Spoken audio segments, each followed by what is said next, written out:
Okay, great. Right, so we're kind of on the dot. That's great.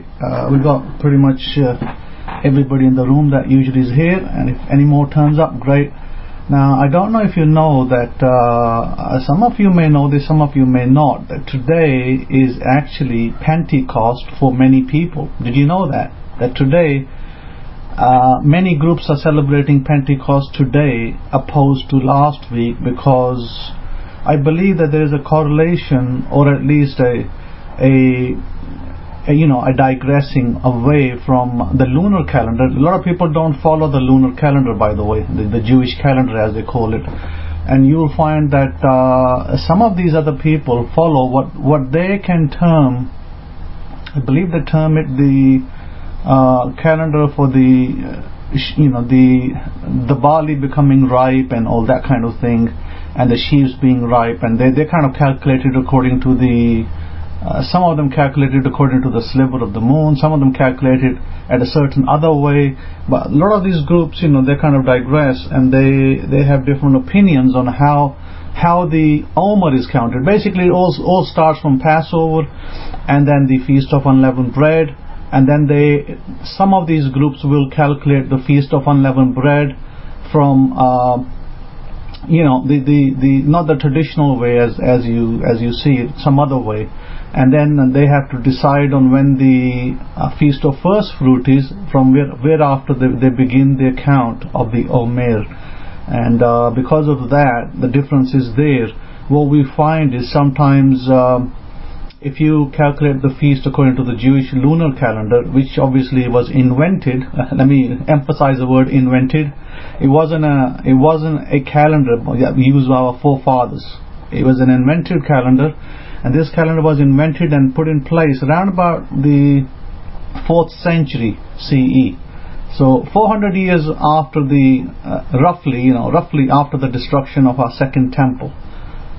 So to understand, that's why we have these differences. Now, of course, I'm not critical about the fact that these people celebrate their festivals a week later or a week earlier. It doesn't really matter. At the end of the day, what's very important is that they celebrate the festival yearly.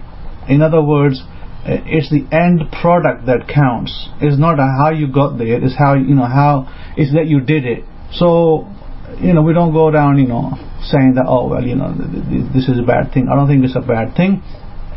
I think it's a good thing. At least they are putting the effort to doing the festival. I think that's the most important thing. So for today, for many people out there, or if not many, at least some out there, which is called the divergent groups. I mean, they're having the festival today. It's a Baruch Hashem, Master Yehoshua, for that.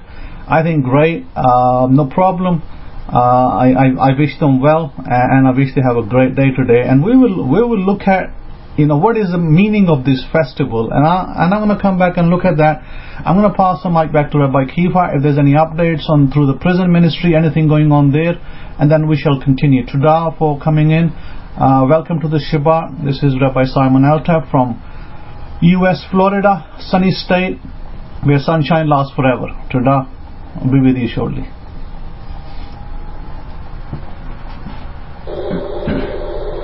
Todah for that, Hakohin. Shabbat Shalom to you as well, and your sunny forever state. You kind of touched on something that's dealing with my lecture as well, but before we do that, I would like all of you to do a little homework. And wherever you're dispersed here, I don't know if it's like this in the UK. You guys don't really have states per se, but I guess you call them what, provinces or something like that? I don't know how it works.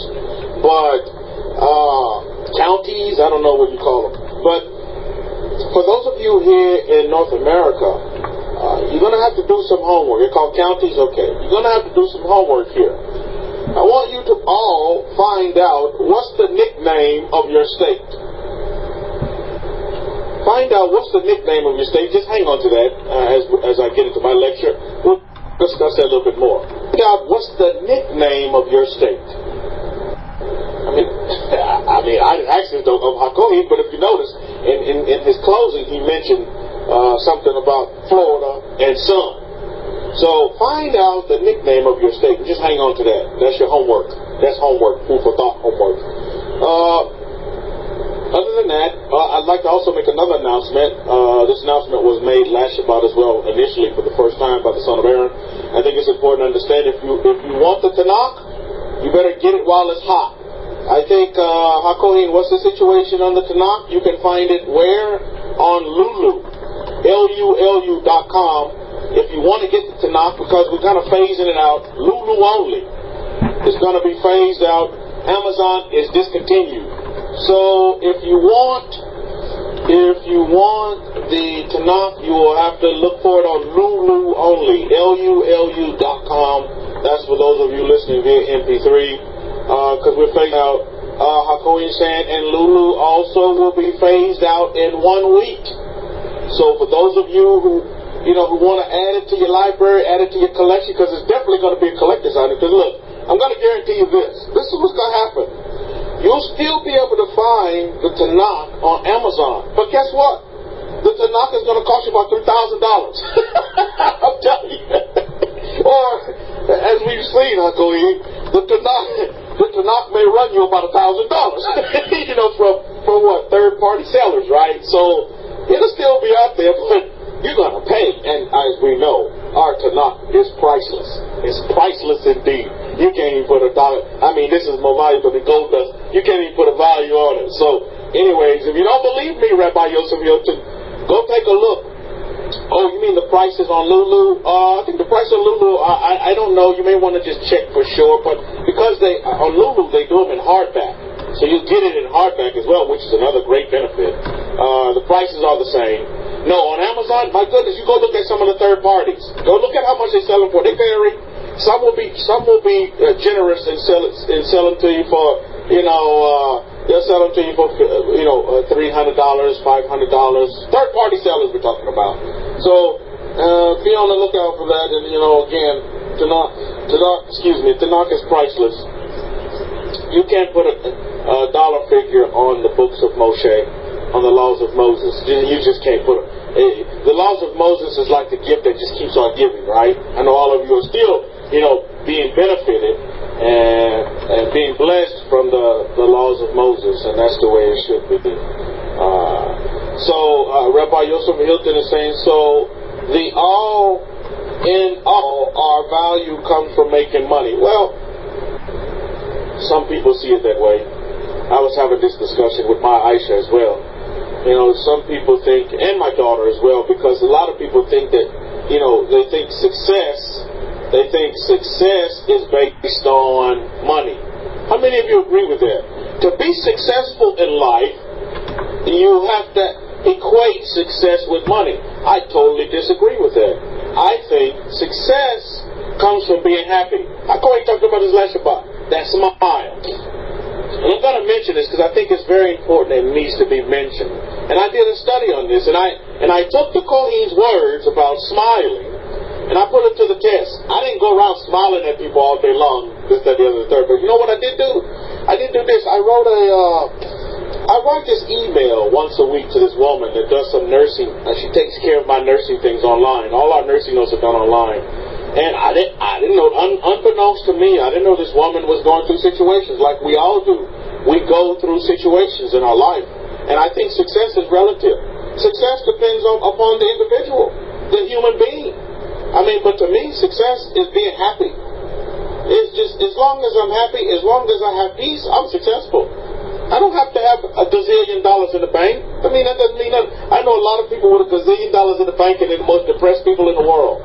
A lot of them have already committed suicide because of material things, and that's ridiculous. I know a lot of people that think success is based on a relationship. Oh, if I break up with this man, it's the end of the world, then I'm going to die. And they literally, do drastic things and go through drastic measures because of that. So, success is relative. But to me, it's all just being happy. Whatever makes you happy. If making money makes you happy, Master Yahushua. Be happy. So, back to this woman. My goodness, I guess she's going through some things. I never see her personally. I only contact her via email to send in nursing notes. And we turn them in electronically now. Baruch Hashem, Master Yahushua. We're starting to save trees. How many of you know the medical field is one of the biggest tree killers in the world? You fill in all these documentation between them and the military. I don't know who's worse. One time in the military, I lost a Phillips screwdriver. How many of you know what a Phillips screwdriver is? I lost it. Matter of fact, I think we were out at Kuwait at that time. A Phillips screwdriver, Hakohi. Now, if any of you like to go to Home Depot, you know you go to Home Depot and get a Phillips screwdriver, right? You can get that Phillips screwdriver for like under what? Under $5. You can go get you a Phillips screwdriver. You know, Home Depot always have a great deals. Well, I lost American US of A U.S. Army Phillips screwdriver. I must have filled out 15 pieces of paperwork, and do you know how much it costs to replace that screwdriver? $125 to replace one Phillips screwdriver. I'm like, my goodness. Let me go to the store. Let me go to my local hardware store. Well, we wasn't at one at the time because we were out in the middle of the desert. But that's how much it costs. Maybe that's the shipping and handling, you know, from Kuwait, from America to Kuwait. I don't know. But, yeah, $100 for an American screwdriver. I was like, my goodness, it's crazy. And the same, so my thing was to talk about the paperwork. 15 pieces of paperwork for a lost screwdriver. So between the military, U.S. military, and the medical field here in America, I don't know who's worse for killing trees. You kill so many trees to get the job done. So back to this woman. So now, Baruch Hashem, Master Yahushua, we're doing things electronically. We can submit our paperwork electronically. Everything is electronic charting is awesome. So I did this Sunday night. I took heed when I called. He said, "Hey, you need to smile."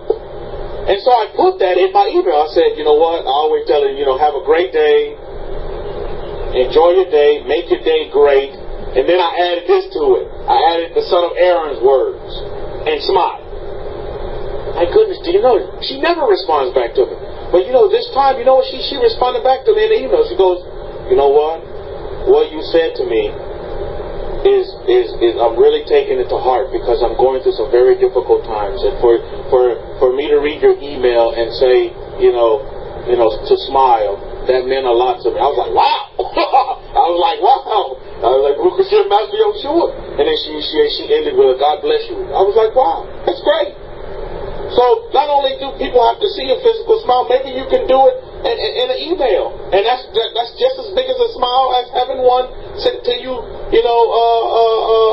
directly, face to face. And back to what Luxury Class was saying, to God for that Luxury Class. And believe me, we have open door policy here. Anyone is welcome to this room as long as you respect the room. Respect the Torah and the laws of Moshe. You're welcome here. And so you're welcome to speak as family. You're Mishpachah, your family. So I encourage all of you to speak up and give your testimonies. How erroneous and how, how some quote unquote may think, oh, this is a dumb, God shouldn't tell people this. Well, you should. And to God for that Luxury Class, you put your testimony out there and let us know what's going on in the real world. Because that's what's important. We live in a real world. We don't live in a fictitious world. And I think that's important to understand. So you dealings with the pastor, my goodness, the best thing you can do is just smile. You don't have to say anything. Just smile. As he's convicting you of sin, just smile. That's all you have to do. Because that's going to even eat them up even worse. What's that? You're killing them softly with what? Kindness. Lauryn Hill has a song about killing me softly. You're killing them softly with kindness. That's what you do. Just smile. You don't have to say anything. Just smile. As he's convicting you of sin. And also, it's quite troubling. I heard a woman say this week, and I hope this is not the mentality of women in the West, for the most part, but she said this: the only reason why I married this man is because I wanted to stop sinning. People have an abstract understanding of what sin really is. How many of you understand that here in the West? Probably the whole of the world, right? They have a miscued understanding of what sin really is.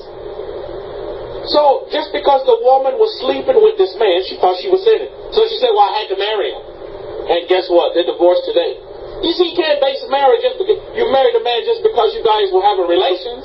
Well, I have to because I'm living in sin. Who said that?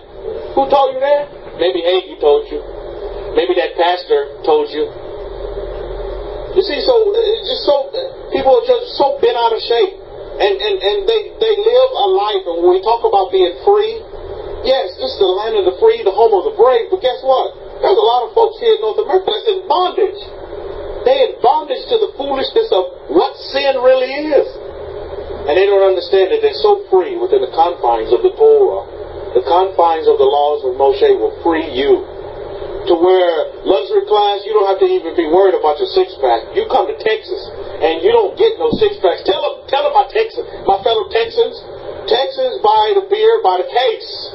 12-pack, 32-pack, 48-pack.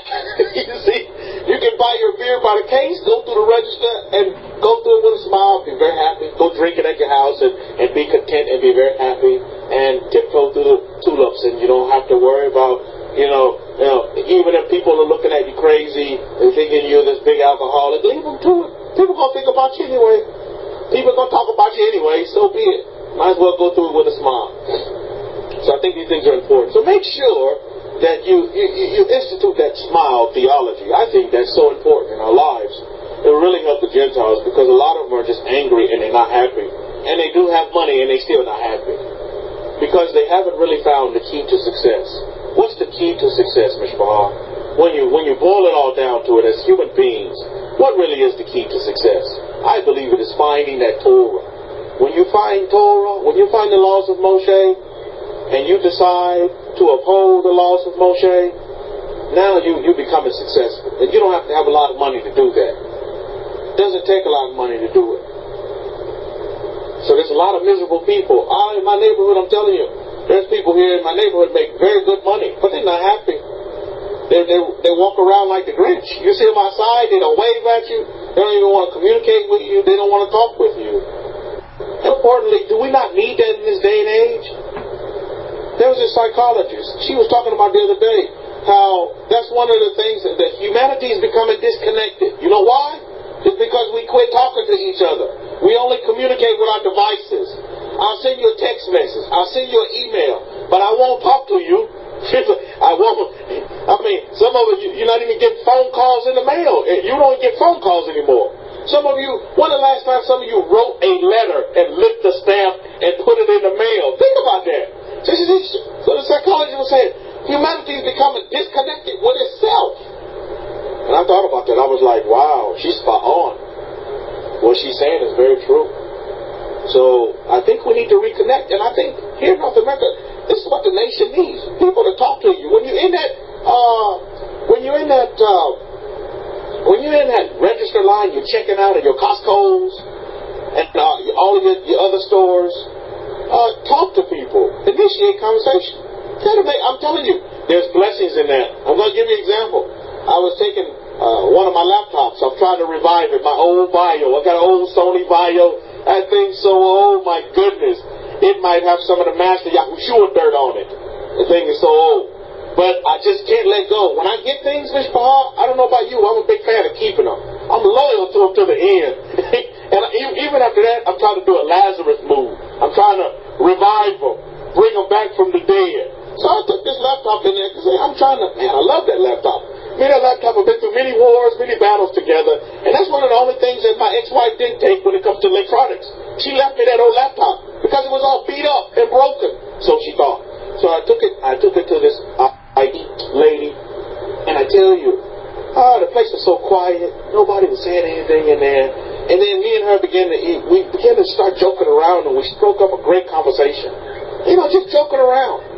And you were talking about, she was like, some things, some things you have to end them. And I was like, but then other things, you want to hang on to them forever. And so from there, we struck up a great conversation, just laughing, and like Akoi talked about, son of Aaron, just smiling. And you know what the woman did for me? She said, you know what? I'm going to fix your laptop. I'm going to waive this fee. I'm going to waive the assessment fee and all this, that, and the other. And I was like, wow. You see what happens? See what comes from talking? You can get some of your fees waived. So maybe if you talk at the register, maybe some of you get some free groceries. I don't know. It can happen. It can happen. So I think that's important to understand that we reconnect. As the descendants of Abraham, do you know that Abraham was the biggest socialite in the whole of the world? How many of you understand that? Abraham, he was the biggest socialite. I think if Abraham was alive today, he would be on all of these social networks. Because he always had his doors open, right? So I think that's important to look at and understand. So smile, Mishpah. So in that front, I'll turn it back over to Hakohim. You all have a wonderful Shabbat, and we'll get to our lectures. But before we do that, if there's anyone new to the room, you'd like to acknowledge yourself, please feel free to do so. Anyone want to give testimony of these past 6 days of labor, the great workings that the Master's done in your life, the great miracles that you've seen take place, please feel free to do so at this time as well. Okay? So, Shabbat Shalom to all of you, Mishpah. Back over to you, Hakohi.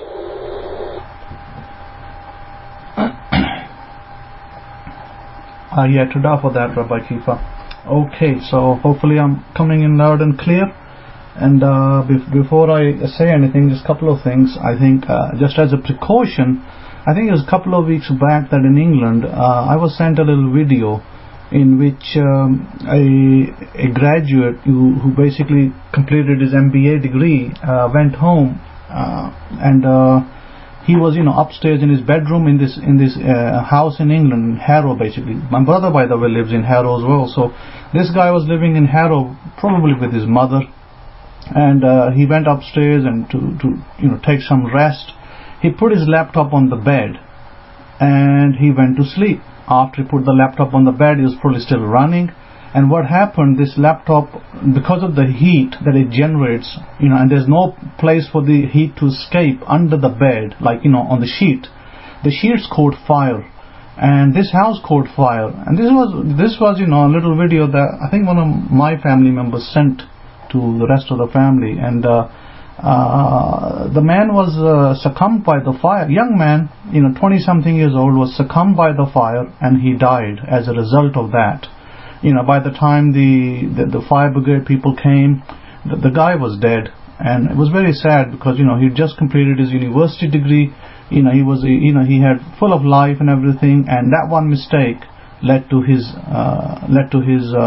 expiration, so to say. So what I did is, this is something for all of you. This will help you, and this is what I do as well. I always get a little pad that I stick my laptop on. I sit on the bed a lot. My goodness, more than that guy does. I sit on the bed. I'm there for till late hours. Many days, like last night, I was on the bed very, very late on my laptop looking at numbers. So so you got to have this little pad, and I sent Rabbi Kefa a pad as well, the same one I use. It has 3 fans underneath, and you can pick this up from Amazon. It's really good because what it does, it cools the laptop. When you have a laptop sitting on a table 24/7, it's a good idea to put a mat, it's called a laptop mat underneath it. They are inexpensive. They're under $20. You can buy them from Amazon, or probably pick up one even from places like Best Direct in US, or in England you can probably pick one up from your local computer stores, Computer World or something. And it's a very good idea to have those, because one of the things that they do is not just that they cool the laptop when it gets hot, but they can also speed up your laptop, because once your laptop becomes hot, it slows down a lot, because it can't get rid of the heat.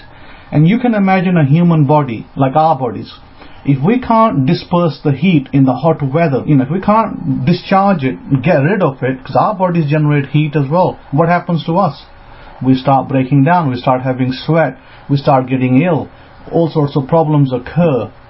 And so therefore it is very important that we manage this thing, and we must have a practice that if you're going to stick your laptop on the table, on the bed, on your lap, use these mats, because they have about 2 or 3 big fans underneath that spin through the USB USB port that you can use on your laptop, and that will help you a lot. I think that we need to deal with this particular distro user. Thank you for that, Rabbi Kefa.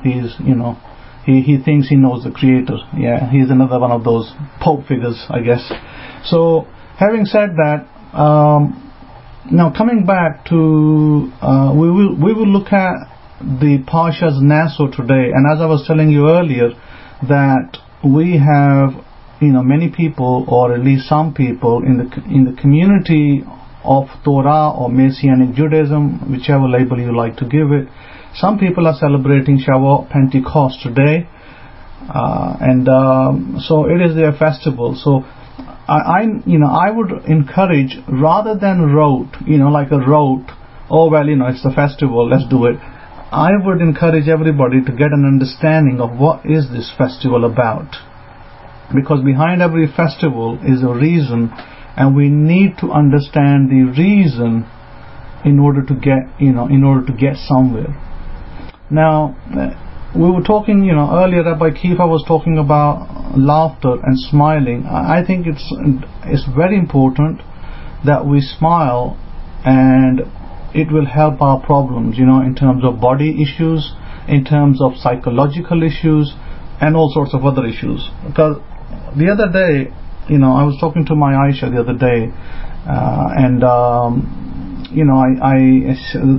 something came up, and I started talking about Shrek. Shrek is very popular in England. I don't know, in America it's obviously popular as well. England, my goodness, a lot of people love Shrek, the cartoon, and they don't know nothing about, they don't know Shrek in the East. They don't know what Shrek is, so I had to explain, but I tell you this much, that my Aisha laughed so hard that she couldn't control herself once I was telling her this little tale of something that happened, and with this little picture I was relating it to, and she was laughing and laughing, and her stomach started to hurt after laughter, and she said to me, you got to stop, because my stomach is starting to hurt. I've never laughed so much. So it's very good to laugh, because she was under the weather, and she needed to come out of that, and it's very important. Let me tell you something else. When people are ill, it is very important to uplift them, not to put them down, because a lot of the times what happens, when I say we, I try never do that, but some of us may, we tend to use very harsh words sometimes. Sometimes we wake up and we got a frown on our face, and we're really angry for whatever happened last night, and something didn't go our way maybe, and we wake up and we frown on our face, and anybody that comes in our way, we say harsh words. I have a habit, since a long time, I have this habit that whenever I wake up, of course, the first thing I do is I give thanks to the Abba Yahweh. So first thing I do when I wake up, and the second thing I do is if I come across anybody in my house, whoever it is, I always will say good morning to them, or ask them how they are, and then go my way. Like if I was going to the bathroom, I would say that to somebody who came my way. But what I find more and more in America, North America, and maybe you guys can relate to this, when you're living with people, and this could occur in different scenarios, and I know some of you are struggling with this, because you live with spouses that are very unresponsive to the way that you want to serve the Creator of this earth. And so what happens, it creates this real pressure, tight environment, where you are at a break-even point. You don't live in the same house. You live like in a fortress. Like you're in your room, and your spouse is in their room, and it's like a fortress. And you see each other with frowns on your faces, and both of you may be busy doing your own things, and nobody even cares about the other person. Honestly, that is the situation that I have seen in North America. It's a very sad picture, but that's how people are. I find here people are so careless that they don't even care that somebody's around them, and maybe they need to turn around and say, yeah, how are you doing? They don't even do that. So this is people living in the same homes. We're not even talking about neighbors. And I know England is terrible with neighbors. You go out, and the neighbors will never say hi to you, because they'll mind their own business. When I was working in London on the train, believe me, I was on that train daily in the morning, 7 o'clock, 7:09 train or 7:25 train heading to London. Every day I saw the same people. Every day, same women, same men, sitting in the same seats almost, opposite me or next to me or whatever. They would never ever say, "Hi, how you doing?" Never. It wasn't done. It's not the custom over there. Very stiff upper lip. British people are very stiff upper lip. And here in America, though, people who travel together, they don't do that. They would sit in the same train and they would talk to each other. People who travel together, they will talk to each other. Here, that is a good thing in North America. The people do speak outside. They see the same person every day on the train and they'll strike a conversation. In England, you got a person sitting opposite you. They open their newspaper and boom, like the newspaper's in your face. No, they will never say hi. They will never smile. And they will not, ever talk to you. And I must have traveled on that train for 15 years of my life, maybe 20 years, and I saw the same people in and out every day. Nope, not even a single hi or hello. I did sometimes smile at them. I sometimes smiled at them, but they're very shy. The British are very shy on generating conversations. Unless you strike a conversation, they're usually very shy. And so that's kind of how it goes over there. But what my point is that here we're not talking about outside. We're not talking about outside. Here we're talking about the inside your homes, where you live with your spouses, with your relatives. Maybe your brother lives with you, maybe your sister lives with you, maybe your mom and dad live with you. We find this situation exists over here, where there is this tension. And this tension can cause a lot of stress.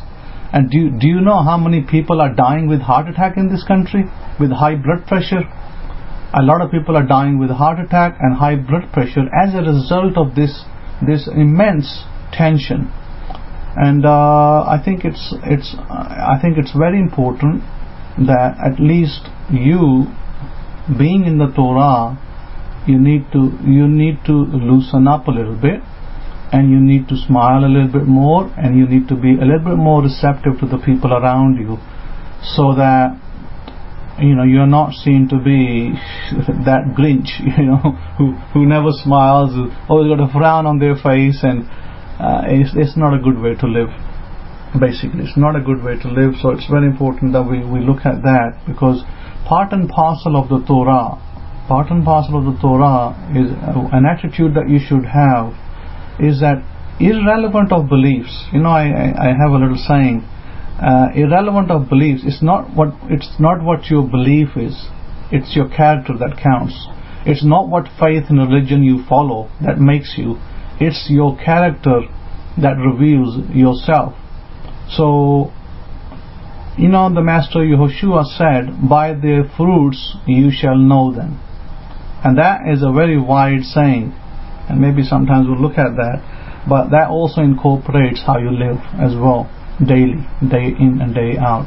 By their fruits you shall know them. Well, if your fruits are miserable, in other words, if your face is always miserable, then I hardly think that you're gonna have a lovely smile on your face. You're gonna have that. You're gonna be miserable. You're gonna be upset. Anybody comes in your way, and you're going to give them piece of your mind, which is going to be hurtful words. I talk to different people during the week. Sometimes it's email, sometimes it's a phone call, and sometimes it's text message or whatever. Different ways of communication. And I come across a lot of people, and sometimes I have to speak to people and give them some understanding of the world around us, and Torah living in some, I don't have to pick up the Bible and say, oh, the Bible says this. I have to demonstrate through practical means how certain things need to be done, so people can understand. But it's always difficult when you're facing people, different cultures, and Rabbi Kefa will probably tell you that with Chinese culture, there's similarities. Similarities with the Eastern culture, and the Western culture has some things, and the Eastern culture has some things, and you can learn a lot by interacting with people. You can learn how they feel and how they behave, and you can also learn how you feel and you behave. And there's an adjustment that you can make as a result of that. So I think it's very important. I think also, you have these people in this country and other countries that think, you have a lot of these individuals out there that think, I can do it on my own. Okay? A lot of these people have this attitude, I can do it on my own. And you know what? They never do it. You are not an island. Now, if Israel as a nation, now let's talk about Israel in the dispersion. We're not talking about Israel in the land, because we know who that land people are. I mean, we don't need to keep saying it. We know who they are, and we know that 90% of those people actually have nothing to do with Abraham's ancestry. So, really, the question is this, that, what makes an Israelite? And also the question, we will look at that, because today's lecture is part and parcel of that. And being the festival of Pentecost that we did last week, based on the Jewish lunar calendar, and based on the another calendar, some people are doing it today. So what is the meaning of that? And what is the meaning of being in covenant? And what is the meaning of a festival? And what do we do? Etc. We can get into the semantics of that. So we are not an island. So if Israel, in the dispersion, because look, Israel was 40 years in the wilderness, something that God could have done, God could have brought the Israelites into their land in less than a week. But God brought Israel into their land in 40 years. So, a lot can be read into that, and a lot happened during that and this particular Parsha, Naso, is all about elevate. So how do we elevate ourselves? And yes, we can elevate ourselves, or we can de-elevate ourselves. We can go up, or we can go down. Some of us are feeling right down on the ground right now, and there's no further place. When you're down there, there's no further you can fall. When you're already fallen that low, then the only other way is to go up, not down, and you have to change your attitude. Attitudes are very relative in these situations. Attitude must be changed in order to elevate you, and then of course the practical comes in, the practice of it. It's no good talking about Torah. Oh, I wear the zitzis. Oh yeah, great, you wear the zitzis, big deal. Oh, I put the kippah on, big deal, you put the kippah on. But then you find that the next person you meet, you're rude to them. So that's my point. My point is this, that you can wear your kippah every day, and you can wear your zitzis every day, and when you meet the next person who doesn't agree with your faith maybe, who maybe doesn't like your appearance for some reason, and you have an interaction with them and you're rude to them, that destroys you as a believer. It destroys you and your faith, because that's exactly where we don't want to be. Because we want to be in a position where we not only live ourselves, but we allow other people to live and let live. That is the principle that we should be in. And of course the Master Yahushua taught us that do unto others what you would do to yourself. Of course, if you don't like to be spoken rudely to yourself, then why would you speak rudely to other people? I think it's kind of relative. And a lot of people do not understand the meaning of that. They have a hard time. So if the God that we serve, if the Master Yahushua, who demonstrated it in purpose and in action, and before that we had God walk before us in a cloud and a light and a thick cloud above us, He guided us. Now if that God that we serve wanted us to be do-it-yourself, in other words, I am an island, then why would He put a priesthood next to Israel? There would be absolutely no need to put a priesthood, because everybody can be do-it-yourself. And we know from the book of Kings, our own history, that when our people did that, they suffered immensely. And they suffered greatly. Sometimes they suffered for 20 years under oppression from the Gentiles around them, and then God sent a judge, like Samson. Samson was a judge, righteous man. God sent a judge like like Samuel. Samuel was a prophet, a Levite, and a judge. And so those people were sent to help the people during their time or sojourn where they were, because some of those people had decided on this, oh, I can do it on my own. But what they found out is that, no, you can't. You can't do it on your own. And I think that in the Western world, this is missed on many people. They don't understand what a priesthood is. It's missed completely.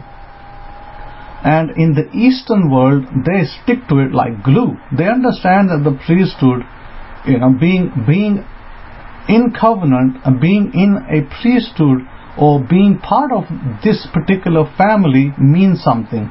And they hold to it so strongly that, my goodness, they over there in those countries, they have mystics and they have saints and they have people that they go to in their own religious practices, like in Islamic practices. In, for instance, India and Pakistan, you have these people called peers, and they're like saints that these people believe. And they have students, students that go to them for prayers. They go to them with their problems. They, donate money to them, and their lives revolve around those people. Totally revolve around them. In other words, they will do nothing without asking their, saint, or that I'm going to do this business, and please, bless me or pray for me or something to that order. The Chinese have that as well. So my point is that they have that. And in the Chinese culture, I know that there are certain symbols that they keep in their homes for good luck. And this, I guess, is not just Chinese, it's true in other cultures as well. In England, you have this horseshoe shape. And lot of homes in England have the horseshoe on their front doors because it's considered a symbol of luck. So you have this in some homes in North America, but majority I've seen this in England a lot, with horseshoe symbol. So we have symbols that people use in order to attribute luck. Yeah, like a lucky charm. Now think about this. How much more so that if you have the appointed priesthood present in your lives, how much more so that not something that a guru said or someone else said, oh, because if you have this, if you have a rabbit's foot, it means this. Not that. But what if you had the priesthood that Yahweh established in your midst? I think that needs to be thought through and understood, and I don't think many people understand that. Yes, Torah Walker, yeah, the Chinese do keep a lot of symbols, and they also do depend on a lot of fortune telling, and the Chinese go by their calendar. Their calendar is different to the Western one, the zodiac.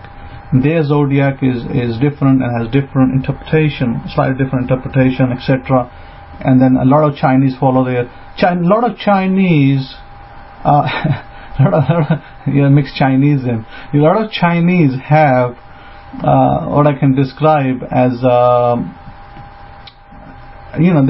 they have a lunar cycle as well. They follow a lunar cycle, just as the Muslims are following a lunar cycle for their fasting month, Ramadan. The Chinese follow a lunar month for their New Year's and for their different things, and then we have the Jewish lunar month, which is adjusted every 3 years. So therefore, I think it is very important to understand the importance, and we will look at that. But let me just go. Some things are a given.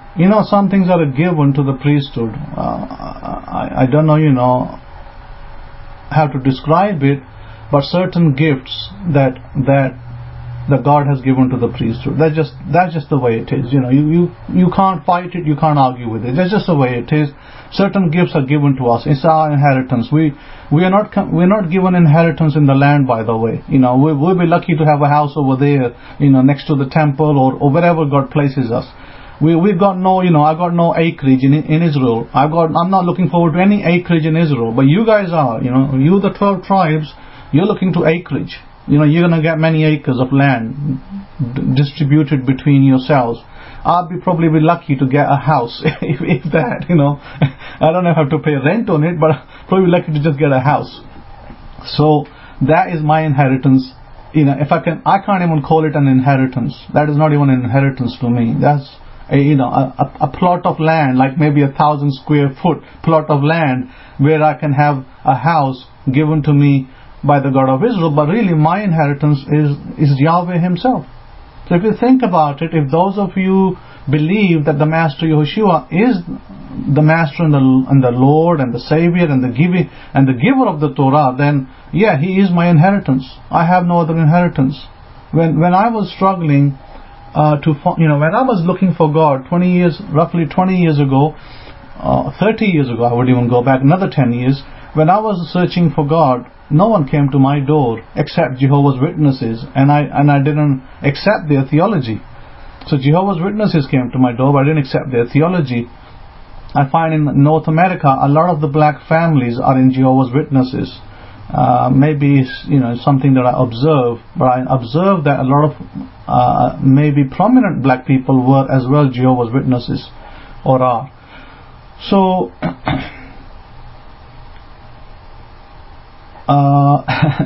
Torah Walker saying, like I said, I could have a room dedicated in my house back in the land for sure. Best tequila and chocolates. Baruch Hashem Yahweh. Great, Torah Walker. So having said that, so my inheritance is the Master Himself. When I was searching for the Master of the universe, it was He who called me.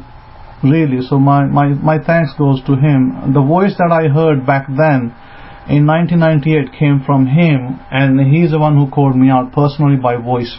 And a lot of the priesthood gets called out like that. A lot of the priesthood does get called out like that similarly, and not necessarily, similarly.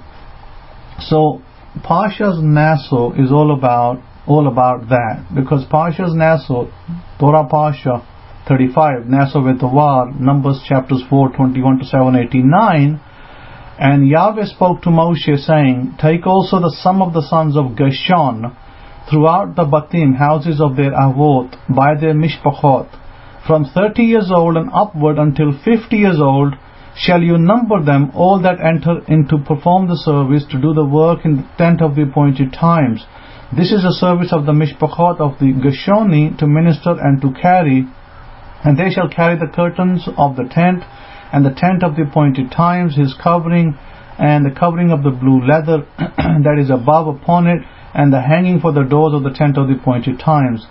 And then it goes through of the hanging of the different materials of the Ark of the Covenant, which is the tent of the appointed times.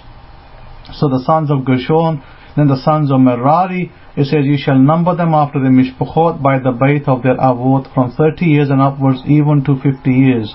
Now, from this, a lot of people incorrectly assume that the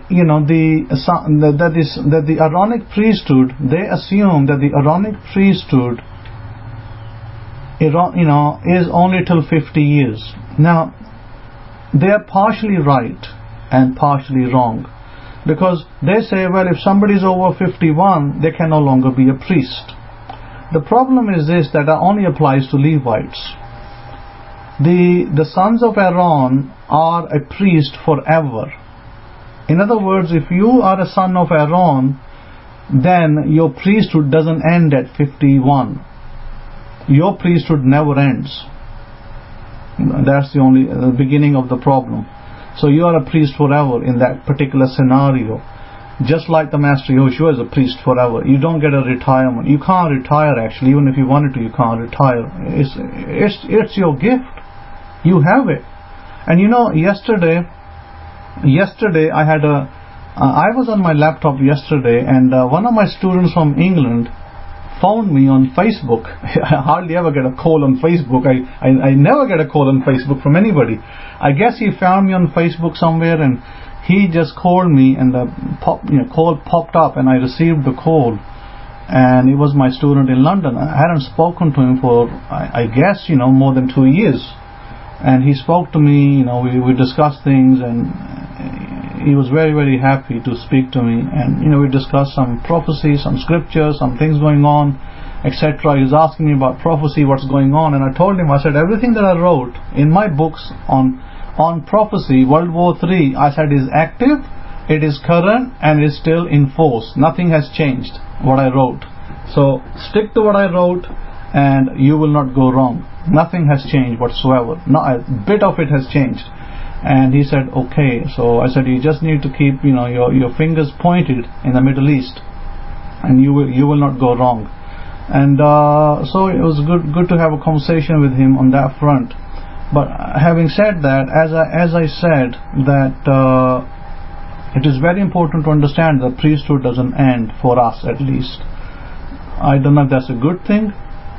I don't know if that's a bad thing. I just I can't comment on that. Now also notice that every Tom, Dick and Harry out there, everybody that calls himself a Jew, or a Gentile who calls himself a Jew, or a convert that calls himself a Jew, whatever labels they like to give themselves, the holy shizbos and whatnot, they take our Numbers chapter 6, the blessing in Numbers chapter 6, which starts in around about it talks about the Nazarite vow. And people want to take the Nazarite vow, and I'll come back to the Nazarite vow. But before that, they take the blessing that is spoken about, 23, Numbers 6:23 and 24. They start, but they start from 24. Yahweh bless you and guard you. That blessing. They start it and they lift up their hands and they are giving it to everybody like it's a candy. You see it all over the place. Christian churches doing it, Jewish synagogues doing it, like it's candy. They're giving it to everybody. However, this blessing, this bracha, it's only for the sons of Aaron to give it. Look what it says in verse 23. Speak to Aaron and to his sons, saying, this way you shall say the blessing on the children of Israel, saying to them. And then it goes on. So who is supposed to give that? The sons of Aaron. Not every Tom, Dick and Harry who wears a tallit, who calls himself a Jew, who says I'm a Messianic. No, is actually not permitted to do that. And world over, this is done so wrong. But there you go. This followed as a tradition, and it continues as a tradition. However, the reality is that this bracha is supposed to be given by a priest, a son of Aaron, on a festival or a Shabbat. Did you know that? That you are not supposed to give it on just randomly every other day, unless we perform a Pidya Haben, a redemption ceremony, we will give it. If we perform a ceremony like a wedding, we will give it. But we're not just supposed to throw it around like candy. This is very powerful stuff. These words are very, very powerful, but when they come from a Kohen, they're tremendously powerful words. So who is supposed to give it? You read it right there. I didn't make it up. The Kohanim are supposed to give it. The Kohen, the sons of Aaron, because they are the rightful owners of that blessing. But then you go to a Sunday church and your pastor is giving it, and 30 other people are in line to give it as well. They think there's some kind of magic bullet. It's like putting a shoe horn. You put your little shoe horn on your door and you're all going to be blessed. That's a mentality, unfortunately, out there. But that mentality doesn't work. Now, having said that, the story I gave you of my student, the reason why he was so happy to speak to me, because this is the student that once came to me when he barely knew me, and he was struggling with his exams, going through the tests. He'd failed about 6 tests, and he came to me on the 7th. And just before the 7th was, one night before, he came to me and he said to me, I want to pass this test and I've failed it 6 times. Could you please pray for me that I pass it this time? And then I told him that he'll pass it. He went away. The next morning he passed his test. He was so happy, and he's been a student ever since. And he's an Eastern man. Eastern men don't let go of their teachers. Now, so the question that's asked is that will these ministers, I wouldn't call them false ministers, just that they are ministers, ministers made by a church, church theology. Will they be giving that bracha? Will they be punished?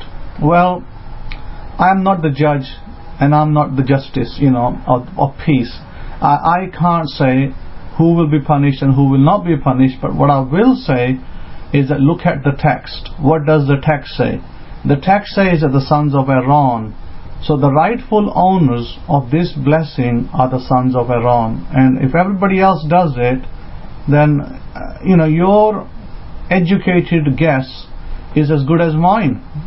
So I don't like to judge people and say that this person's going to go to hell and that person's going to go. No, I don't do that.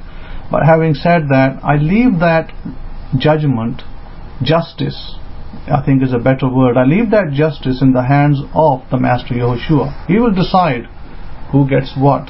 It's not my decision. It's not my call.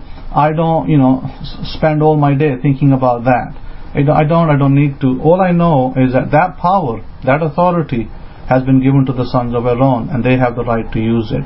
And whenever they wish to use it, whether it's an appointed festival, whether it's in a Shabbat, whether they're marrying somebody, they can use that bracha, and it's immensely powerful.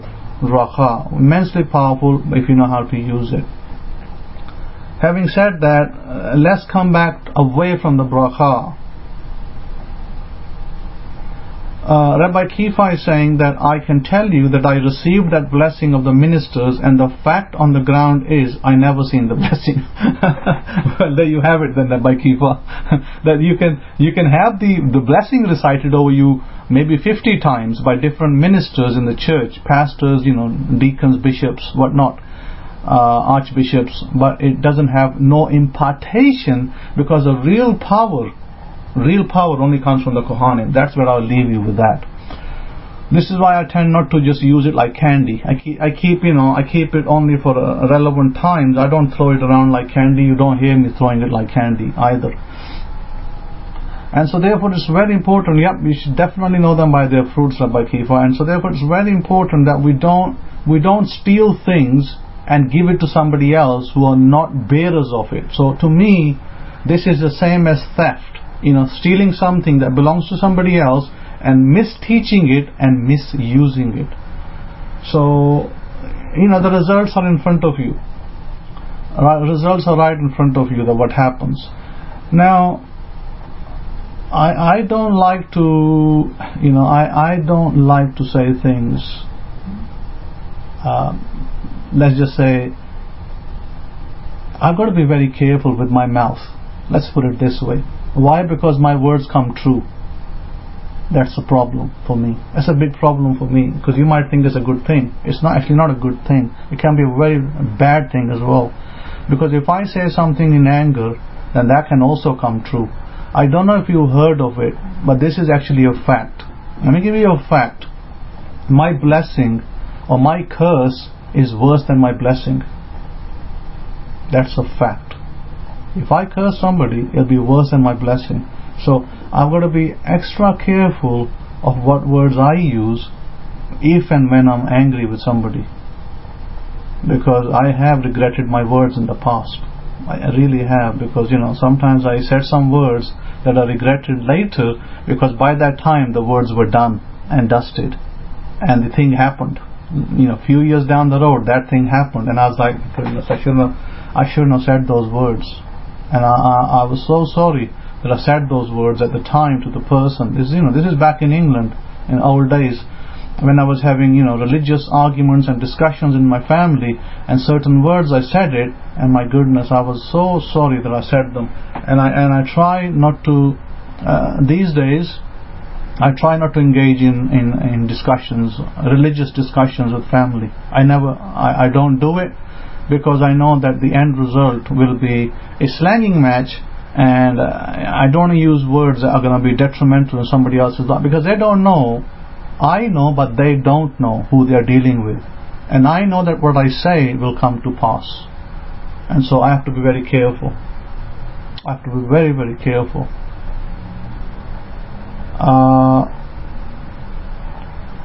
Torah Walker is saying, like Jacob and what he said to Rachel's father, which resulted in her death. Yes, something like that. Because unfortunately, I said a few words that I regret. But then again, I didn't say it well, I guess I did say it indirectly or directly, whichever you look at it. I said certain words. I really felt bad about it, because I said to, this was concerning two people, And I said to one person, and I gave her like a prophecy, and I don't like to do that. Most of the times I don't like to give prophetic words unless I have to. And I said to her, I said, if I say these words and this person dies, then you are responsible. Do you want me to say those words? And at the time, the person probably didn't take me seriously. And I said that I'm not making this as a joke. If I say these words, and the other person will definitely die. Therefore, I've got to be very careful not to use these words. And I said, if you want me to say them, and the other person dies, then I wash my hands of guilt. I'm not guilty because you want me to say these words to somebody, and they, as a result, will die as a result of that, and then that's it. You're responsible for their death, not me. And you know what the person said to me? No, don't say those words. I don't want their death. And I wasn't even talking about death. I was not talking about death, that they're going to die. I just told them categorically they will die. And you know what happened? That's exactly what happened. I was told not to use those words, and I didn't use them. Then came a time, it almost prophesied their death, because there came a time that the words came out of my mouth unknowingly, unwantedly. I didn't want to use them, and unknowingly those words came out of my mouth when that person was having a conversation with me, and that was it. That was their death, and they died a week later.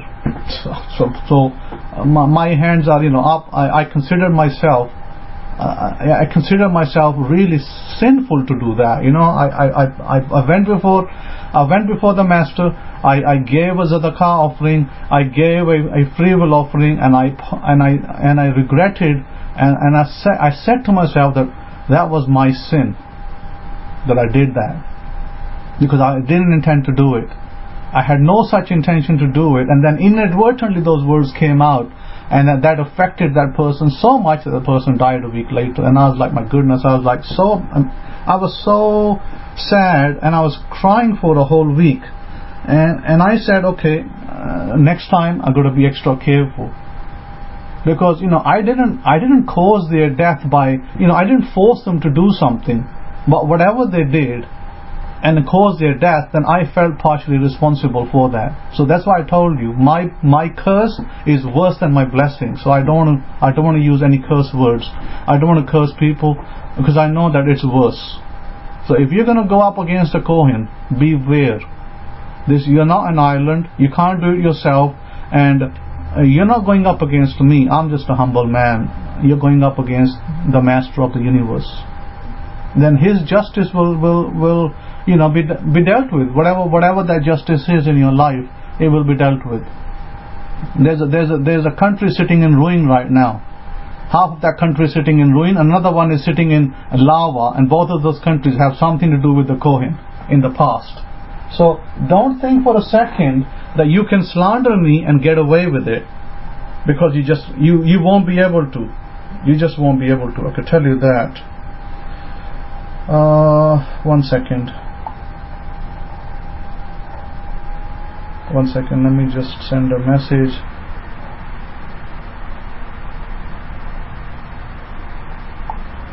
So what I was saying is very important that you understand that who you are dealing with, because you're not dealing with the Tom Joe, every Tom, Dick and Harry on the street. You're dealing with the Kohen, and the Kohen's words are detrimental. And if you slander me, you're welcome to do that, but it's your death, and its judgment will fall upon you so hard and heavy, you may not live to tell the tale about it, because this is the deal that you're dealing with. Because I gave up my life. What I have done, no one else I have seen doing. I gave up my life to serve the Master, but I have seen nobody else do that to this date. It's not yet 20 years, it will be 20 years this September.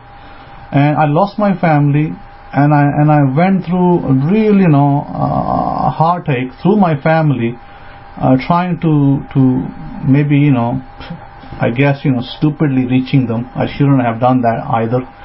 So now looking back at it, so I wouldn't do that. The last person you want to deal with or put down is a Kohen. That's the last person you want to deal with.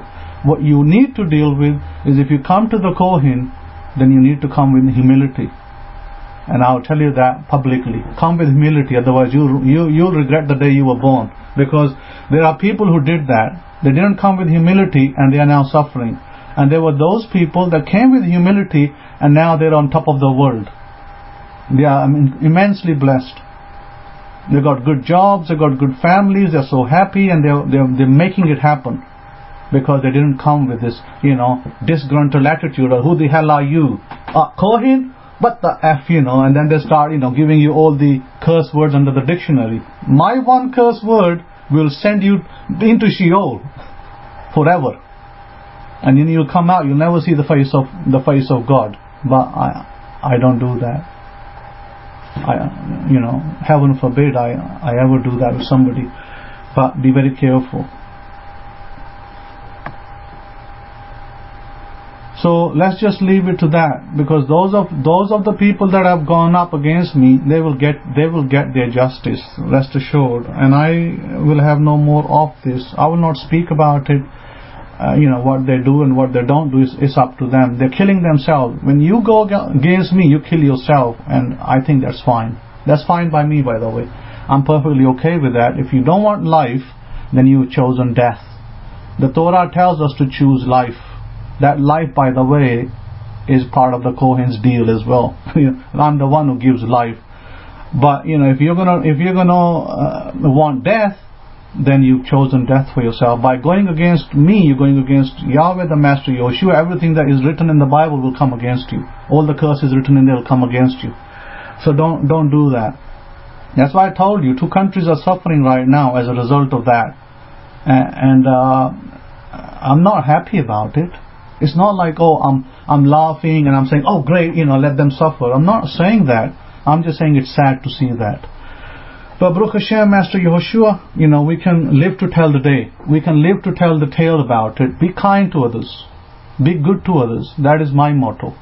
Be kind and be good, in spite of the fact that people will put you down, call you names, say that you're a bad man, say that you're not a priest, say that you're this and you're that and the third. I still will say be kind to others. That's still my motto to live. So with that, it's very important that we do what is right. We do what is right, and we do not follow through with what is wrong. Adelia is saying how to compare Yeshayahu, chapters of Isaiah, chapters 10, 21 to 22 with Revelation 7, 9 to 10. Okay, let me have a quick perusal on those. Give me a second, and I'll pull up my Bible, and I can look at that. Isaiah chapter 10, you're saying 10, 20, 21 to 22. Okay, let's go to Isaiah chapters 10 and 21 to 22. Okay, so what does he talk about? The remnant shall return. Okay, the remnant of Yaakov unto the mighty Elohim. Okay, so is that one. And for through your people Israel will be as the sand of the sea. A remnant of them shall return. The consumption decreed shall overflow the righteousness. Okay, and then we have the book of Revelation, chapter 7, 9 to 10. Okay, so let me go into the Brit. Let's see, Revelations chapter 7, verses 9 to 10. Okay, let me open up the Hidden Truths with Break Scrolls one instead, because that is a better translation, so we don't miss anything. Let's see, let's open, I guess we'll open this one. And what we do is we go to the book of Revelation, chapter 7, after the book of Acts in this one. Okay, if I can, Revelation chapter 7, let me go to 7, chapters 11, chapters 10, go back, came too far forward. Okay, so chapter 7 is about the celebration of first fruits. It's about the appointed festival of the first fruits. And you quoted verses 9 and 10, I believe, and I will definitely look at those. And it says as follows: After this I beheld, and lo, a great multitude, which no man could number, of all nations, and kindreds, and people, and tongues, stood before the throne and before the Lamb, clothed with white robes, and palm branches in their hands, and cried with a loud voice, saying, Rescue to our power, which sits upon the throne, and to the Lamb. And the Melachim stood round about the throne, and about the elders and the 4 beasts, and fell before the throne on their faces, and petitioned Elohim, saying, Amen, blessed and glory and wisdom and thanksgiving and respect and power and might be to our power forever and ever. Amen. And one of the elders answered, saying to me, What are these which are arrayed in white robes, and where have they come from? And I said to him, Master, you know. And he said to me, These are they which came out of the great tribulation, and washed their robes, and made them white in the blood of the Lamb. Therefore they are before the throne of Yahweh, and serve him day and night in his Beit HaMikdash. And he that sits on the throne shall dwell among them. They shall hunger no more, neither thirst any more, neither shall the sun beat on them, nor any burning heat. So yes, it does have a correlation. It has a correlation with the passages in Isaiah, because the passages in Isaiah speak about a remnant coming out from the nations. Because if we go back to Isaiah chapter 10, and as you notice, it starts with woe unto them that decree unrighteous decrees, and write grievousness which they have prescribed, to turn aside the needy from judgment or justice, and to take away the right from the poor of my people. The widows may be their prey, and they may rob the fatherless. And what will you do in the day of visitation? And the desolation shall come from far, to whom all ye flee for help. And where will ye leave your glory, etc. So it goes on, and it comes to the Assyrian, the rod of my anger, and the staff in their hand. So this implies not just the past, by the way. O Assyrian, the rod of mine anger. This implies both the past and the future. So if I go into, let me just pull it up in here. Also, as whilst I'm speaking about that, the Nazarite vow. This Parsha speaks about the Nazarite vow. I highly discourage anybody taking the Nazarite vow today, in 2018, because every person I told not to take it, they took the vow, and they regretted taking it because they broke it. And when you break the vow, the offerings you have to give are going to set you back. So the offering you give are going to set you back. You're talking about nearly $500 worth of offering. Once a person came to me and he insisted that his mother made a vow and he must carry it out. And I told him, I said, your mother made a vow in error. You don't have to carry it out. You give tzedakah and you move on. And he's like, no, my mother said it, I must do this. And I said, okay, alright. Then now if you're going to do the vow, then this is what the requirements are. And if you fail, then this is what the requirements are if you fail. And then he failed. After a few months he wrote into me, said, oh, I made a mistake. I ate something I wasn't supposed to. It was, grapes or something. Some product with grapes. So I said, okay then. So here is the deal. Now you have to pay $500. And these are the requirements, because you have to have, the $500 I worked out was from the different offerings that they had to make, and equivalent of that in today's value was $500. He's like, that's the last I heard of him, by the way. So this person went away in sin, never came back. I never heard from him again. And so therefore, save yourself from sin. So coming back to Adelia, you said that Yeshua or Yeshayahu said only a remnant, but Revelation said a great multitude. Okay, so we have a difference of... So remember I said it's a correlation. Correlation means that it's not identical. There are two parts to this. The two parts are this, that the first part is that this remnant that comes out is a living remnant. In other words, they are going to live in Israel physically. But what John is seeing, Yochanan, what he's seeing in Revelation is the people who are not alive. Most of these people died. A lot of these people died in the Great Tribulation. So I think what you're equating to is what you're thinking, that these are all living individuals, and some of these may have died naturally, through the tribulation. In other words, they went through the tribulation, some of them came out and they were living, they were alive, they lived for 10 years, they lived for 15 years, 20 years, etc. But many of these people would die. So let's look at that text again if it wasn't clear. And if we go back to the text of the book of Revelation, and this is what it says, and I'll take you back and I'll read it from chapter 7, because now that you asked me, I'm going to have to read it. Let me go back a little bit, because let's pick up the context from verse 15 of chapter 6. And the kings of the earth, and the great men, and the rich men, and the chief captains, and the strong and powerful men, and every bondman, and every free man, hid themselves in the dens and in the rocks of the mountains, and said to the mountains and rocks, Fall on us, and hide us from the presence of him that sits on the throne, and from the wrath of the Lamb. For the great day of their wrath is come, and who shall be able to stand? Then chapter 7 starts. And after these things, in other words, there's a judgment that came. This is a day of tribulation. This is a day of what they call the day of the Lord, the day of judgment. After these things I saw 4 malachim standing on the 4 corners of the earth, 4 angels standing on the 4 corners of the earth, holding the 4 winds of the earth, and the wind should not blow on the earth, nor on the sea, nor on any earth. And I saw another messenger ascending from the east, having the seal of the living Elohim, and he cried with a loud voice to the 4 malachim, to whom it was given to hurt the earth and the sea, saying, Hurt not the earth, neither the sea, nor the Etzim, till we have sealed the servants of our power in their foreheads.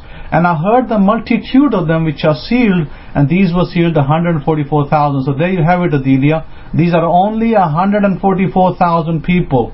These are not millions and millions and millions of people. 144,000 are in the Hebrew scriptures are called a multitude. Okay? That's how it goes. Now, you may be interested to know that in the Hebrew scriptures, even 600,000 is called a multitude. Where do we find that? Can anybody tell me where we find that?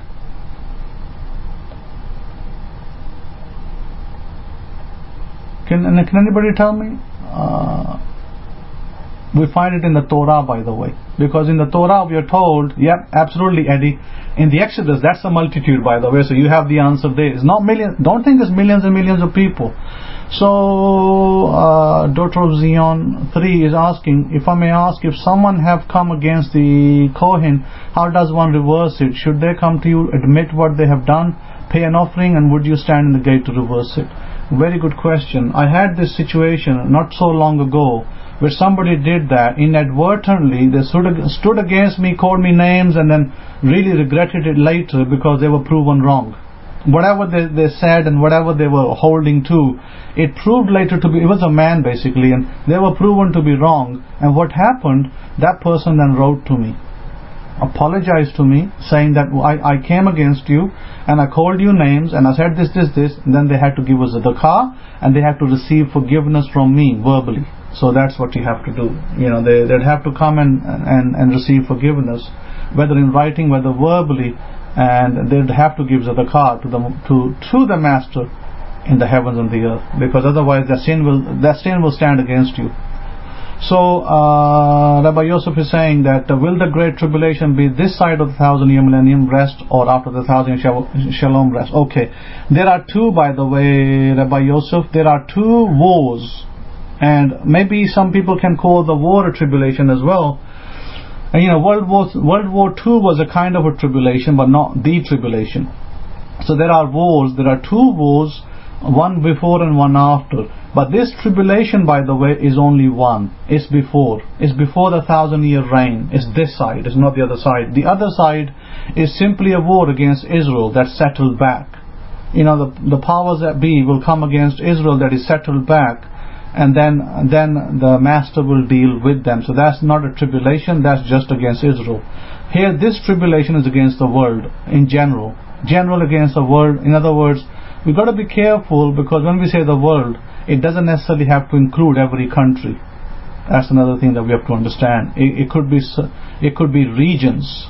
within certain regions this tribulation will occur and judgment will be cast on these. So hopefully this is clear to you if you're not sure, and we can go into that further, but I won't go further into that. Yes, that's right. So Satan will be loosed after that. So coming back to my discussion today was, are you in covenant? Are you in covenant or out of covenant with the God of Israel? And a lot of people don't even know what a covenant is. And to give you a dictionary's definition of a covenant is that it's a written agreement or promise, usually under seal, between two or more parties, especially for the performance of some action. Now, a lot of people say, the Feast of Pentecost, Shavuot, is a covenant, by the way. And a lot of people will say that, well, I'm in covenant or I'm in contract, etc. And you will find that a lot of people will say that, in Christianity, a lot of people say that, the devil is the ruler of this world, and he rules this world, and everything is under his control over here, and blah blah blah and blah blah blah. So it on goes. But so I want to come back to Ezekiel chapter 18 verse 4, which says as follows: "Behold, all souls are mine." So let me repeat that, because I think it's imperative to understand who do the souls belong to. Do they belong to the devil, or do they belong to somebody else? Because Christianity will tell you they belong. The devil is in control over here. He's in the air, and he does everything. But the book of Ezekiel in chapters 18 verse 4 says, "Behold, all souls are mine. As the soul of the Father, so also the soul of the Son is mine. The soul that sins, it shall die." Okay, so whose souls are they? The souls belong to Yahweh only, the Master Yahushua. They only belong to Him.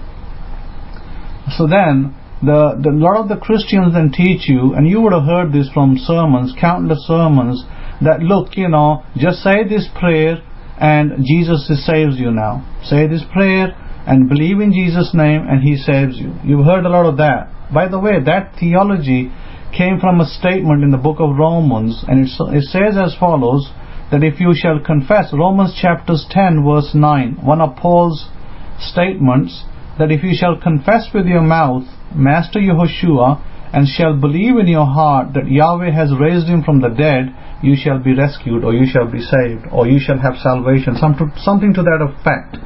This, by the way, was then mistaken. This is a statement that was then used by churches world over, and then to bash people in the head and say, just say the name of Jesus and you're saved. But is that the facts on the ground? Because the Greek word over here for confess is the word homologio, or homologio, which is Greek's Strong's G3670, and from the wording, the Greek wording, not the Hebrew wording, the Greek wording, it sounds like it's an assent of the mind. Sounds like it. It's an aorist tense. It's a one-time assent, and it means that you have some kind of an assent. But you see, a lot of this has its origins in paganism. A lot of this stuff, the assent of the mind, is origins of paganism.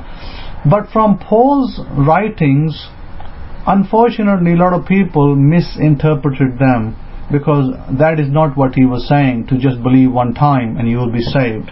He was himself a Torah-keeping man. As you know, that some of his teachings confused many people. His teachings were confusing to some aspect.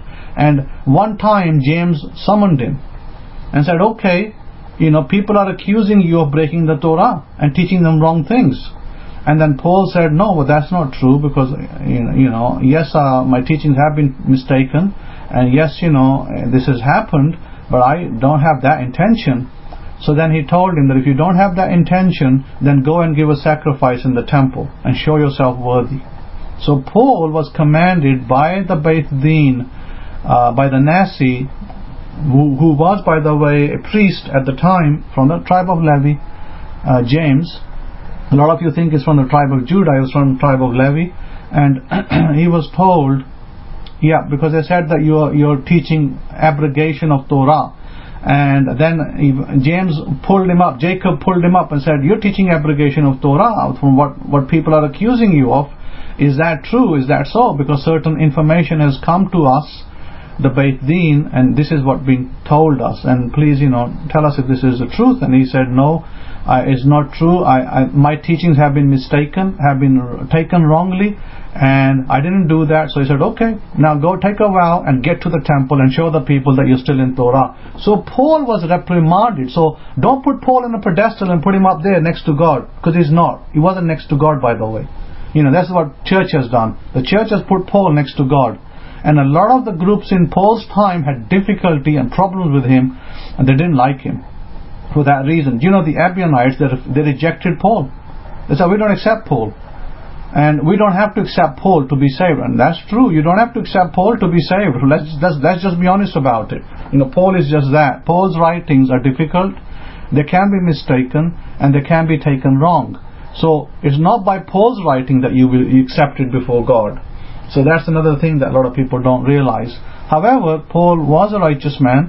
However, he did take a vow. He did go back, and he did, said that he not made such statements in such a context, and he had to prove himself Torah worthy, and he did do that, by the way. For those of you who think the sacrifices were no more, because a lot of Christianity teaches that sacrifices were no more after Jesus' ascension. Well, guess what?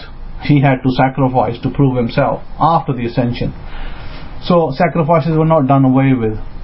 And so what we find in Matthew chapter 19, 16 to 18, the Master Yehoshua taught that salvation was not an assent of the mind, but the fruits of the person to obey the commandments. Whereas Jacob, Jacob, James also stated the same thing in James chapters 2:21, that it is not by assent of the mind, it is by the fruit of the works that you demonstrate your salvation and that you're in the covenant. So what does need to be? It needs to be that you need to be in a covenant. If Christian ministers are going to parrot an error that they have been taught by their clergy and by their seminaries, then let them bring proof that this is what Yahweh has given us from the beginning. And we find that is not so. Moses hasn't even heard of such theology. So we come back. If I ask you a question, if I say to you that what did you need to do in the ancient time? Let's go back to Abraham, our forefather. What did we need to do in Abraham's time to be redeemed? Can anybody tell me? If I wanted to become a believer, how would I become a believer in Abraham's time? Because at this time a national repentance hadn't occurred. Okay, so we got one person saying circumcision, circumcision and keep the feast. Anybody else?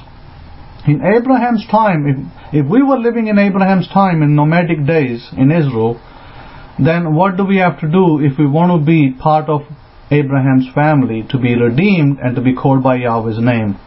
So, okay, so I'm getting different answers. I'm getting answers such as circumcision and keep the feast, believe in God, oath and do the works, circumcise and follow his teaching, kill some Egyptians, I don't know about that, and then obeyed after he believed with something, and tithe to Abraham and face the Shabbat. Okay, different answers.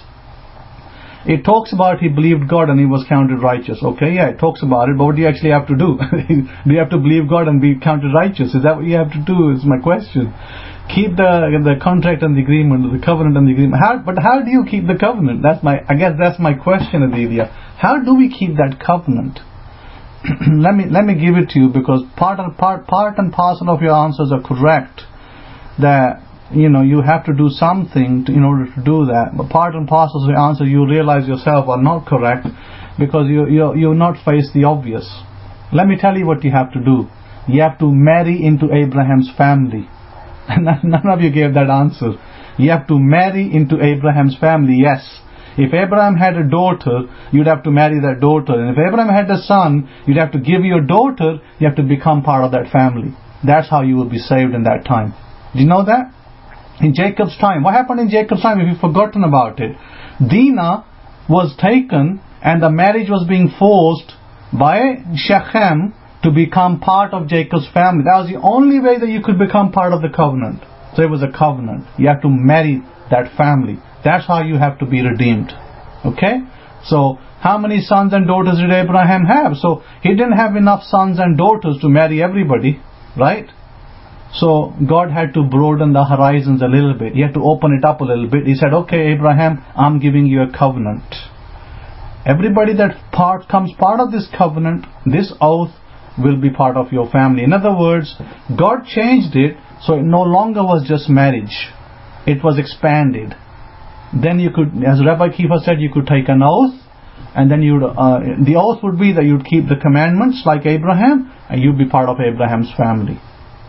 The correct answer at that point. So, because there wasn't enough sons and daughters for Abraham to marry the whole world. It couldn't happen. So it's very important that, he had to have marriage. Today, some of the people out there, Gentiles or others, they want to marry in our family to be part of the covenant. Even today in 2018 is occurring, by the way. Yes, it does occur. It does occur today as well. Marriage is still relevant, and still that marriage covenant, by the way, still stands. It hasn't done away with. I didn't say, oh, well, the marriage was done away and a new thing was formed. No. Alongside marriage, God formed a new thing, a covenant that you could use to get into the family of Abraham. But the marriage still stood. So if Abraham has a daughter today and he has a covenant, you have an option, choice. So if somebody marries you, you're a Hebrew, you're an Israelite, somebody marries you, they come into the covenant through marriage. They may not accept the Torah, but they don't know that inadvertently or advertently they have actually come into the Torah covenant. Now, they may not obey the Torah, that's a different matter. That's a different matter. So that's very important that we understand that. So he absolutely widened the narrow road to a bigger road, and this is what the Master Yehoshua then spoke about. Because what the Master Yehoshua offered, he didn't offer you a marriage. He said, oh, come and marry my daughter and be saved. No, he said that become part of the oath. If you accept me, so he became the covenant bearer. He said, if you accept me, you accept the covenant. And that's the problem with Paul's writings. A lot of Paul's writings don't spell it out. And when they don't spell it out, the chances are you're going to misinterpret them and you're going to take them wrong, and you're going to, make a brand new theology as Christianity did, and you're going to preach it till the, cows go home, and you'll be 100% wrong about it. Rabbi Yosef is saying, according before your revelation of Master Yehoshua, Savior and Messiah, I used to ask, who is greater, Master Yehoshua or Paul? Does a covenant always consist of bloodletting? For example, Abraham's circumcision and Master Yehoshua's death by stoning to renew the covenant, which our forefathers broke? ? Okay, so of course the easy answer is the greater is the Master Yehoshua, because who walked with us? Master Yahweh. Who walked with us if it was Master Yahweh? And who came to Abraham in flesh and blood, looking like a man? Who came to Abraham in Genesis 18? Master Yehoshua came to him, who was called Yahweh at that point. And if he was called Yahweh at that point, who is greater? Yahweh is greater. And his father is the greatest. Right? So there's that riddle. His father is the greatest. So yes, every covenant involves bloodletting and a meal. There's always some form of bloodletting and a covenant confirming meal, and the Master Yehoshua did that. He did that with his disciples. He did the covenant meal, and he did let the blood. Even if it was 3 drops of blood, it's still a covenant. That's a seal now. He sealed the covenant in blood. So if you come to the Master Yehoshua today, it's not by assent or believe in Jesus. It's not that assent. You're going to have to take on the whole covenant. And the whole covenant is obey the Torah laws. Everything in the Torah laws becomes part of you.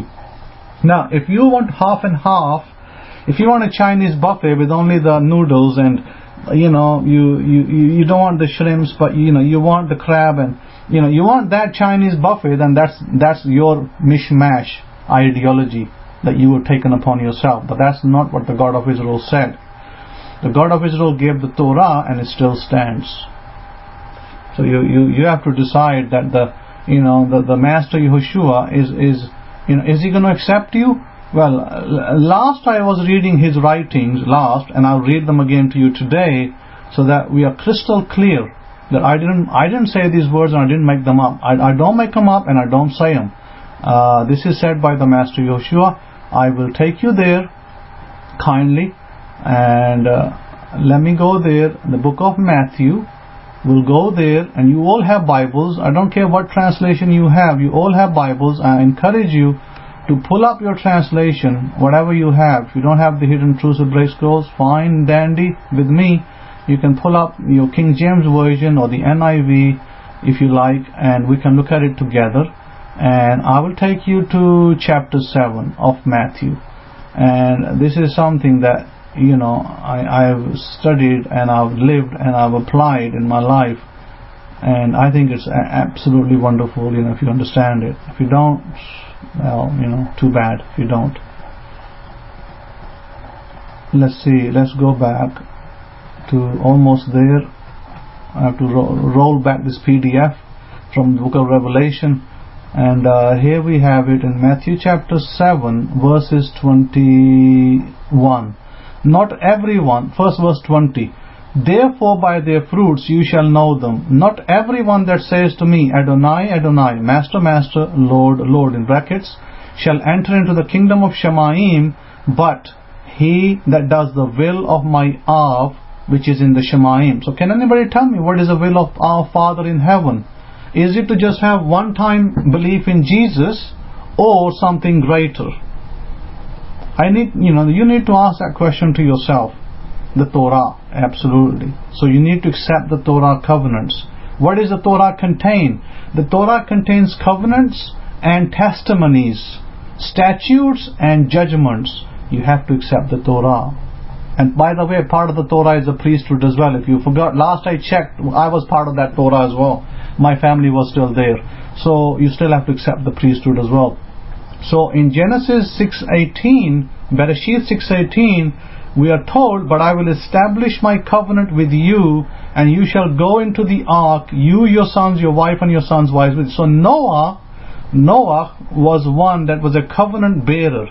He was given a task. He was told to build an ark. He was told that anybody joins with you in the ark will be saved. They will be rescued, and anybody that doesn't, they will perish. They will die. That is the choice that the Master Yehoshua offered you as well. If you become part of the covenant, you will have redemption and physical safety. Physical safety is very important, by the way. Last I checked, you don't want to die in a war in Africa or someplace. Physical safety for us is very important for every one of us. Without physical safety is no good just reciting words. So physical safety with everlasting redemption, very, very important. So we already spoke about the covenant and agreement between two parties, and we know, and I explained to you that in Muslim Islamic countries, women usually go to the shrines of the dead saints or living saints, and they go and give offerings, and they go and ask things, and they make oaths, and they make covenants with these people, and then these people will tell them that if you do this, and I will do this for you, and then you'll have that. A lot of people go follow that over there. Now the will of the Father, already we spoke about, was the Torah of Moses. That's the will of our Father. And in John chapter 17 verse 6 we are told, I have made known your name to the men whom you gave me out of the world. They were yours, and you gave them to me, and they have guarded your word. Now here, a lot of groups out there like to twist this passage, and they'll say, oh, we got to pronounce the name as this way. So it's Yahweh, that's the name He's given. So Yahweh must be pronounced as Yehovah, or Yehovah, or Yahivi, or Yahweh. So you have all these groups now who will now then start to mislead you and say it's all about the name, how you pronounce it. Yet the reality is this, it's not how the pronunciation of the name is. It's the character and the obedience to that name. And we are told that because it says, I gave them. You gave them to me and I gave them the word. What word? The word is an idiomatic expression for Torah.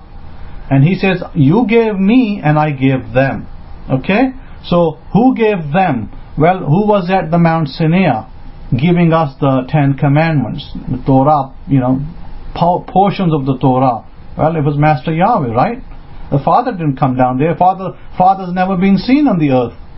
So the Son was down there. The Son we know as Yahweh. Today we know as Yehoshua. Or many of you may know him as Jesus. Fine. Okay. Jesus, Yeshua, Yesu, Jesus, whatever in your language you call him, you know him as that. So we were also told by the brother of Master Yehoshua, who was a Naso of Jerusalem at the time, in James, chapters 1 verse 21, the book of Jacob, therefore put away all filth and evil excess, and receive with meekness the implanted word, which is able to restore, rescue your souls. So what does James' testimony say? The word, again, idiomatic expression for Torah. The Torah seed that will become a tree if you nurture it. Look, if you don't water your garden every day, I have some chickens in the backyard. If I wasn't able to feed the chickens in the backyard, those chickens will die. If you keep chickens and you don't feed your chickens every day and you don't give them water, they will die eventually. They might live one day on grass, maybe 2, maybe 5, maybe 7. After that they'll be dead. So learn from this something.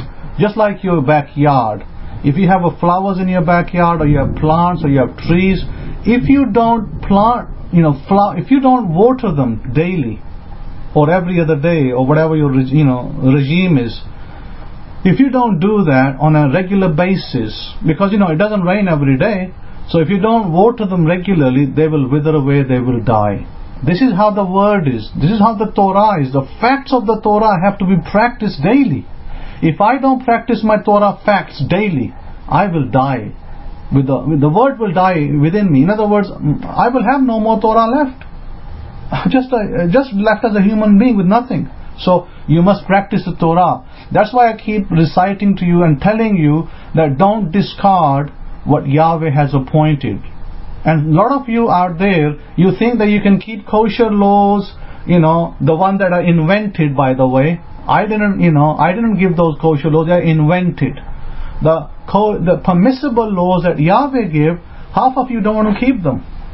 Half of you out there are running around like loose chickens, and you want to keep the holy shizbos. Oh, this Jewish rabbi said this, and this Jewish rabbi said that, and my pastor told me this, and my pastor told me that. That's what you want to keep. That's what your ears want to hear. But when I tell you that the priesthood is present, and the priesthood has still the rights and the covenant rights to give you instructions, or some of you are shaking in your boots because you want to follow your pastors. Rabbi Kefa is saying that in Texas heat, his chickens will be fried chickens. Absolutely. Maybe don't have to use your burner after that. You'll be having a Shabbat meal after the event, or maybe the Pharaoh got to them first. He's fast runner. So you can't do that. So James is saying in his book, James Jacob, in chapters 1 verse 22 to 23, this is something that Martin Luther had immense problem with this. He says, and be you doers of the word. What word? The word. The way. The word. What is this word? It's the Torah. If you are doers of the Torah and not hearers only, because a lot of people out there are hearers, they love to hear, tickle their ears. Oh, I love it. Just Jesus' name, yeah. I just say Jesus' name, I'm into that, and then they carry on their merry way, still living in sin every day of their lives. And says, deceiving your own self. I didn't say that, by the way. I didn't put myself in James' authority. I have a different authority structure altogether. Because at least I don't report to James, I report to my master. So, having said that, I report to the Master Yahushua. So if you are hearers of the word and not doers, then it's like it says, like a man beholding his natural face in a mirror, for beholds himself and goes his way and straightway forgets what manner of man he was. So the word here is an idiomatic expression time and time again for deeds of the Torah, facts of the Torah, not just deeds that the Rabbi told you because, they invented these laws after the destruction of the temple and you love them. Oh, because they told you, you got to wear your tallit this way and you got to wear your kippah with this little pin on your head, and that's what the Torah. By the way, none of that is Torah. Let me tell you that for a start. None of that is Torah. So even tallit was invented, later invention. So we're talking about zitzits versus a tallit. Don't confuse the two.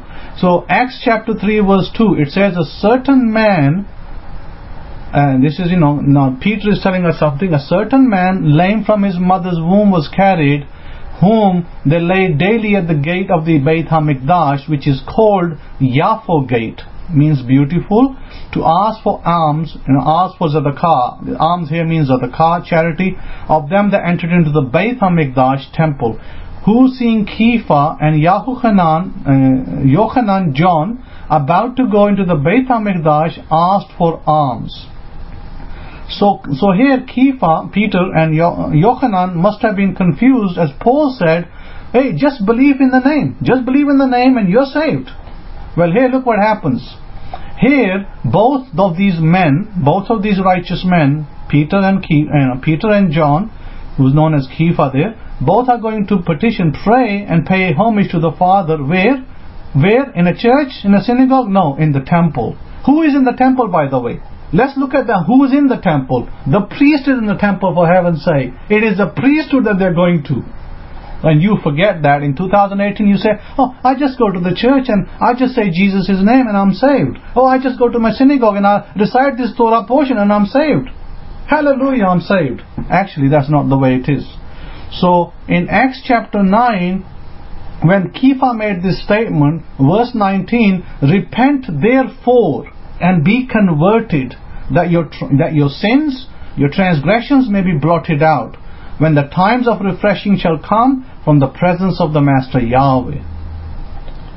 So turn around, make a verbal covenant with the Master Yahushua, Yahweh, that you will sin no more and you will obey His Torah, and you will obey the Torah to everything that the Torah said. Not half and half. Oh, well, I like the Sabbath, I like it, Rabbi, but I can't keep it. Yes, I like the festivals, they give me a good feeling, but I can't keep them because I might be working on that day. Okay, fair enough, if you have to, the odd days that you can't take the Sabbath, you can't do the Sabbath, that's fine.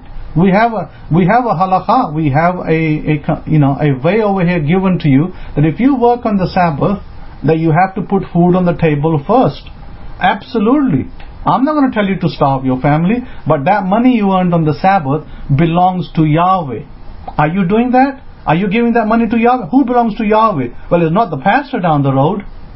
Last I checked, the priesthood belonged to Yahweh. The priest, Aaron's sons and daughters belong to Yahweh. Well, if you're Aaron's son and daughter, have you given your money to Aaron's son and daughter that you earned on the Sabbath? Have you said that this money belongs to Aaron's sons and not to me, and Yahweh's money?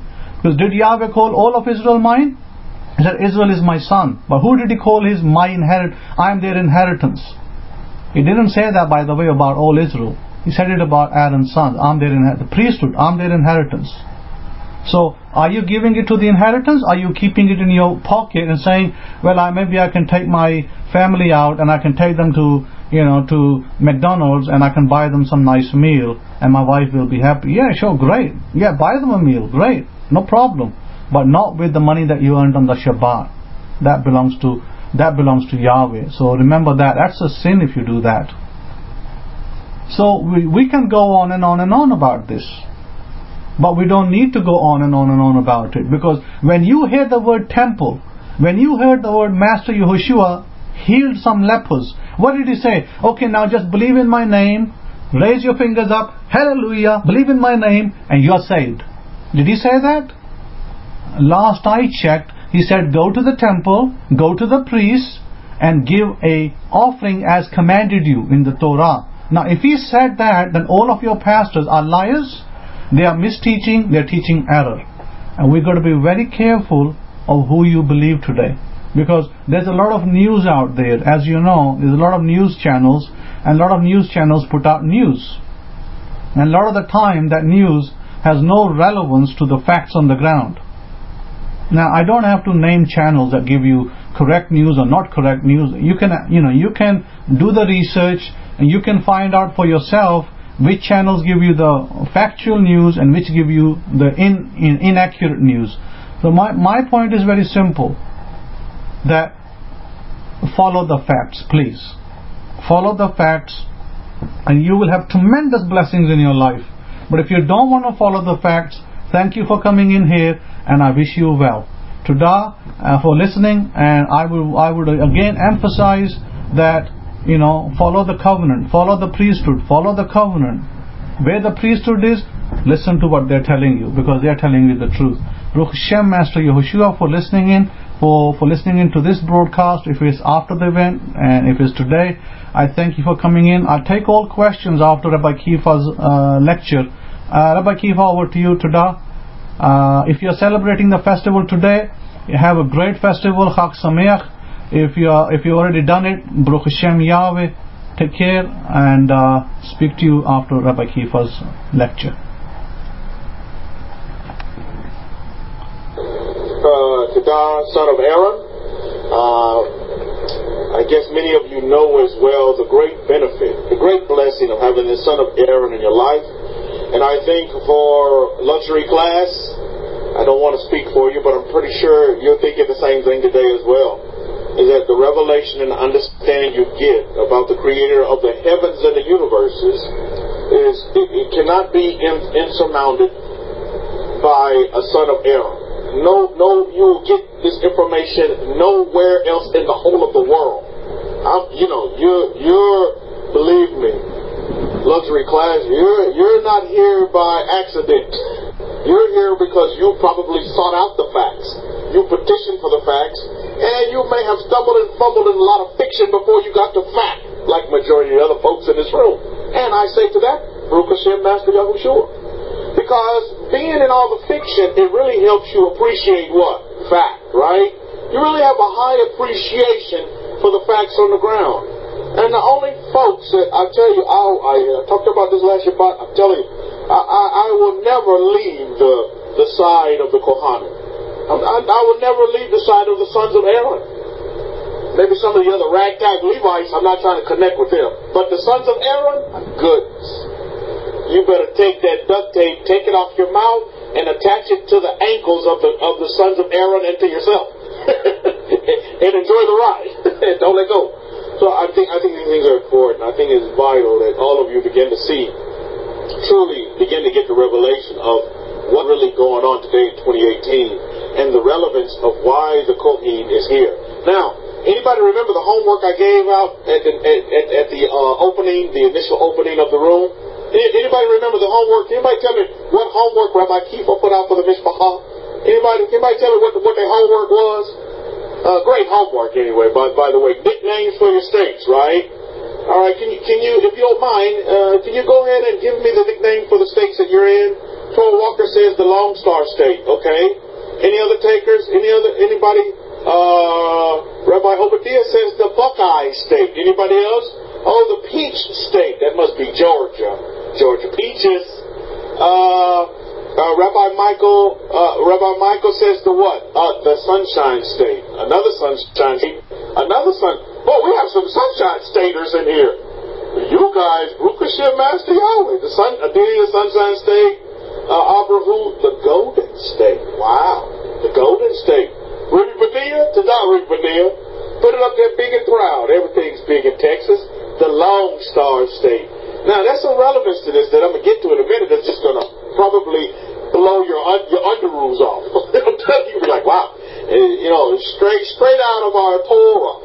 Many years later. So, right out of this Parsha as well. So, yeah, to God for those responses, I think it's important to really know your state, know where you're from, know where you're at so you can know where you're going. Know where you've been so you can know where you're going, Mishpachah. Some of you have been some places and you need to go away. you need to get away from those places. For instance, if you're living in the state of Puerto Rico, or what they call a province of Puerto Rico, or if you're living in Hawaii, the state of Hawaii, which they call paradise today, which I would call paradise is being plummeted, and I don't mean to make this jokingly, but these would be some of the places that I'd be trying to get out of. Me and my family, by the way. You know, and regardless, you know, somebody had mentioned earlier about what do you do, and I had asked Kohen, we was having discussions these 6 days of labor, and I asked him, I said, well, how many folks have ever came back to you and actually repented, you know, for what they've said, what they have done, you know, to you, said to you, slandering you and doing all these things, you know, and you look at how many people have actually come back and tried to rectify, make right their wrongs. He was like, wow, is it? You know, the pickings were pretty slim in that area. And so you see all these things happening, and you have to actually say, wow, you know, probably need to make some changes if you're living in these kind of places. You need to maybe pack up and move your family to safer places and get them off so-called Paradise Island, as they call Hawaii. And last time I checked, you know, the meteorologists and the experts in that area are saying that there's no end to this volcano doing what it's doing. It's still erupting, it's still doing what it's doing, and now they're talking about, last time I checked, they're talking about evacuating people now off of the island. And I think that's kind of beneficial, because people see this as some kind of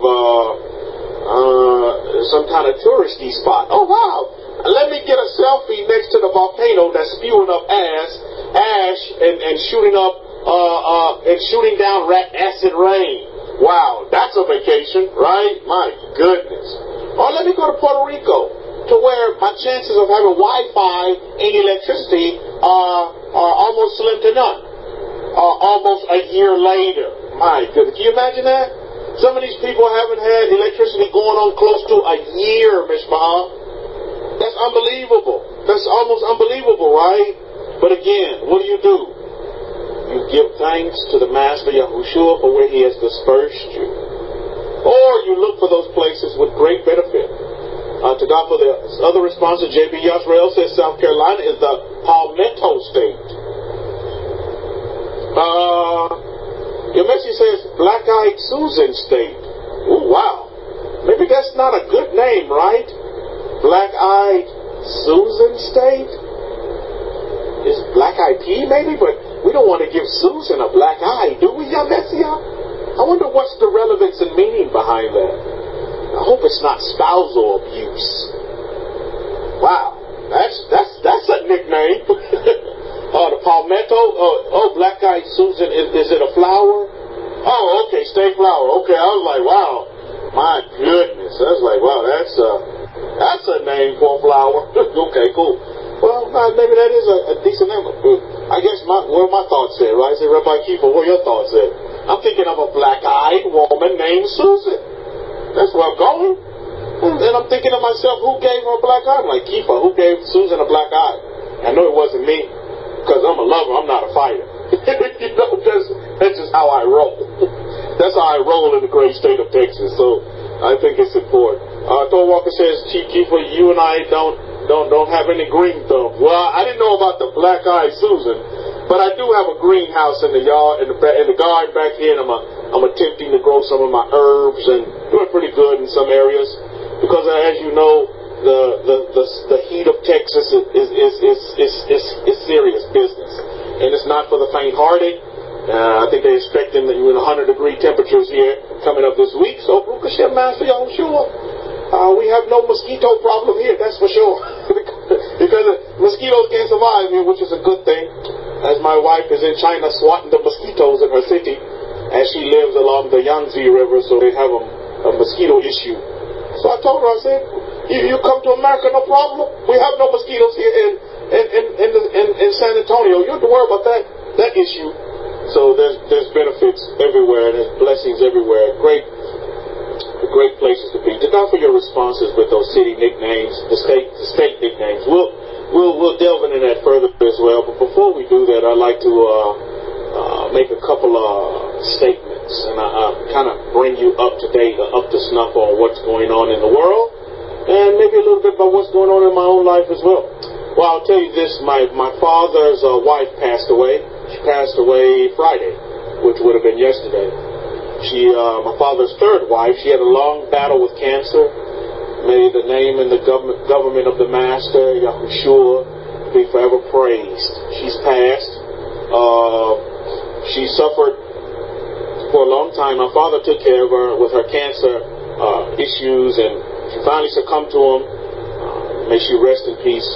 And my father's third wife. And I'll tell you something that's of great interest.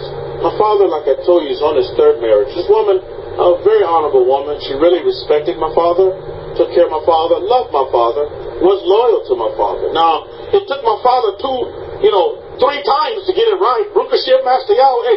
It reminded me of Rabbi Akohi, the son of Aaron, talking about one of his students in the UK that, my goodness, the 6 times he failed the test, but the 7th time he passed it. Rukashim Master Yahweh. Indiana, Abrahu says the Hoosier State, okay. So I tell you, I'm not sad for the woman. I'm literally quite happy because she's no longer suffering anymore.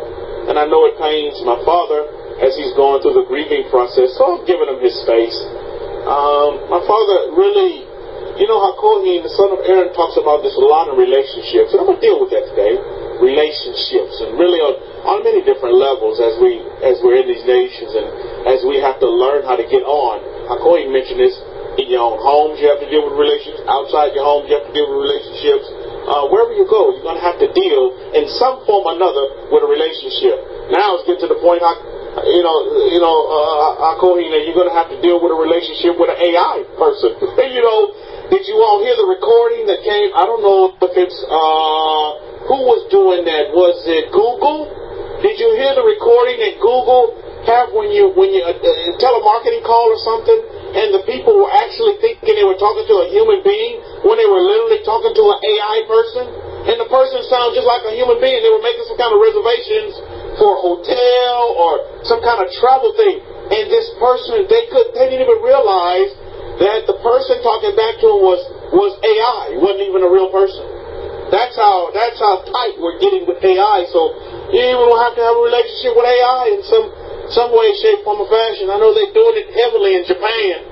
How kind of relationship with AI is going on over there? So these are, kind of relationships you have to deal with. And I tell you what, and going back to my father's third wife, it took him 3 times to get it right. And this woman was very loyal to him. I tell you, Mr. Hart, I truly have great words and great respect for, his wife that has passed. And, it took him 3 times to get it right, and kudos to my father for getting it right. But listen to this. Listen to this, which is quite instructional. This is my father's third wife. This woman is of no relation to me whatsoever, blood relation. Although she's married to my father, and I honor her for that. My father's been married 3 times. I am the product of my father's first wife. My father's second wife has passed. My father's third wife had just passed.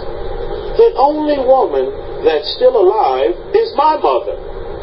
In his life, as far as relationships that he had, is my mother. Alive and kicking, Miss Bahak. She retired last week. She only retired for 2 days because she realized that retirement was killing her, so she went back to work. Because she said, son, this retirement stuff is killing me. All I do is sit at home and look at these 4 walls. She said, I got so depressed, so I decided I need to go back to work. I was like, well, Baruch Hashem, Master Yahweh. I said, thank God, Mama. Mama, do what you do that makes you happy. If you're happy going to work, then do it. She wasn't happy staying at home looking at 4 walls. She always had this mentality of service to others.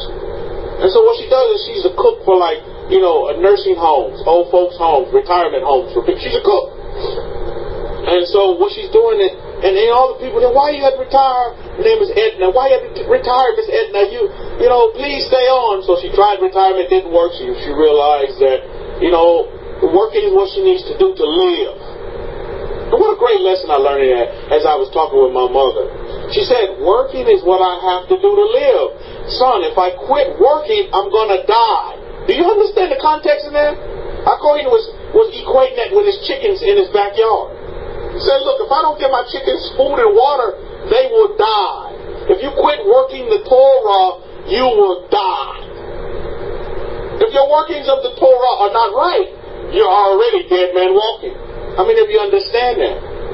Well, you ask the question, well, Rabbi, how do I do the laws of Moses, the laws of Moshe? How do I do them right? Where do I get instruction? How do I know my instruction that I'm getting from, about the laws of Moshe? How do I know these instructions are right? That's a brilliant question, right? I think that's a question that everybody with a Bible in their house should be asking. Because even the New Testament points you back to what? The laws of Moses. Well, where do I go to get that instruction? Where do I go to get the blessings of the Bible? And that's why I titled my lecture, Blessings. Where do I go to get the blessings of the Bible? Do I go to Creflo? Do I go to Hagee? Where do I go? Shabbat Shalom to you. I do. Shabbat Shalom to you, 99. So, these are things that we have to look at. So, and I really began, I was like, man, this is amazing. This is so instructional. Is that my mother, out of the 3 marriages that my father had, the only woman that's still alive and kicking is my mother, his first wife. I think there's something to that. And also, it could be that the offspring, her son, is in Torah. You ever thought about that? While the other sons that my father had with the second wife, and he didn't have any with the third, but none of them are in Torah. And I looked at that, I was like, wow, Baruch Hashem, Master Yahweh. Torah really does give life. Do you see that? And just like the son of Aaron told us, now, that life doesn't extend to cousins, sisters and them, LaQuisha down the street. No, that's for your immediate family. Your mother and father can be under that umbrella of the Torah. So maybe this is some solace and some, maybe a good cheer to some of you as well. As your mother and father may not be with you on this side of the world. Maybe they're in Sheol right now. But you, even if they're not in Sheol and they walk in this earth, your mother and your father, your works of the Torah, if done correctly, can benefit them. Because my mother's still alive and kicking just as spry as she wants to be, young whippersnapper, all that. Still smoking and got to have her beers. I'm like, Baruch Hashem, Master Yahweh, drink your beers because your son's not going to judge you. There's a whole story behind that as well. So you're thinking, I was taken away from my mother when I was only 3 years old, Mishpah. My father took custody of us in some kind of unscrupulous ways, by the way.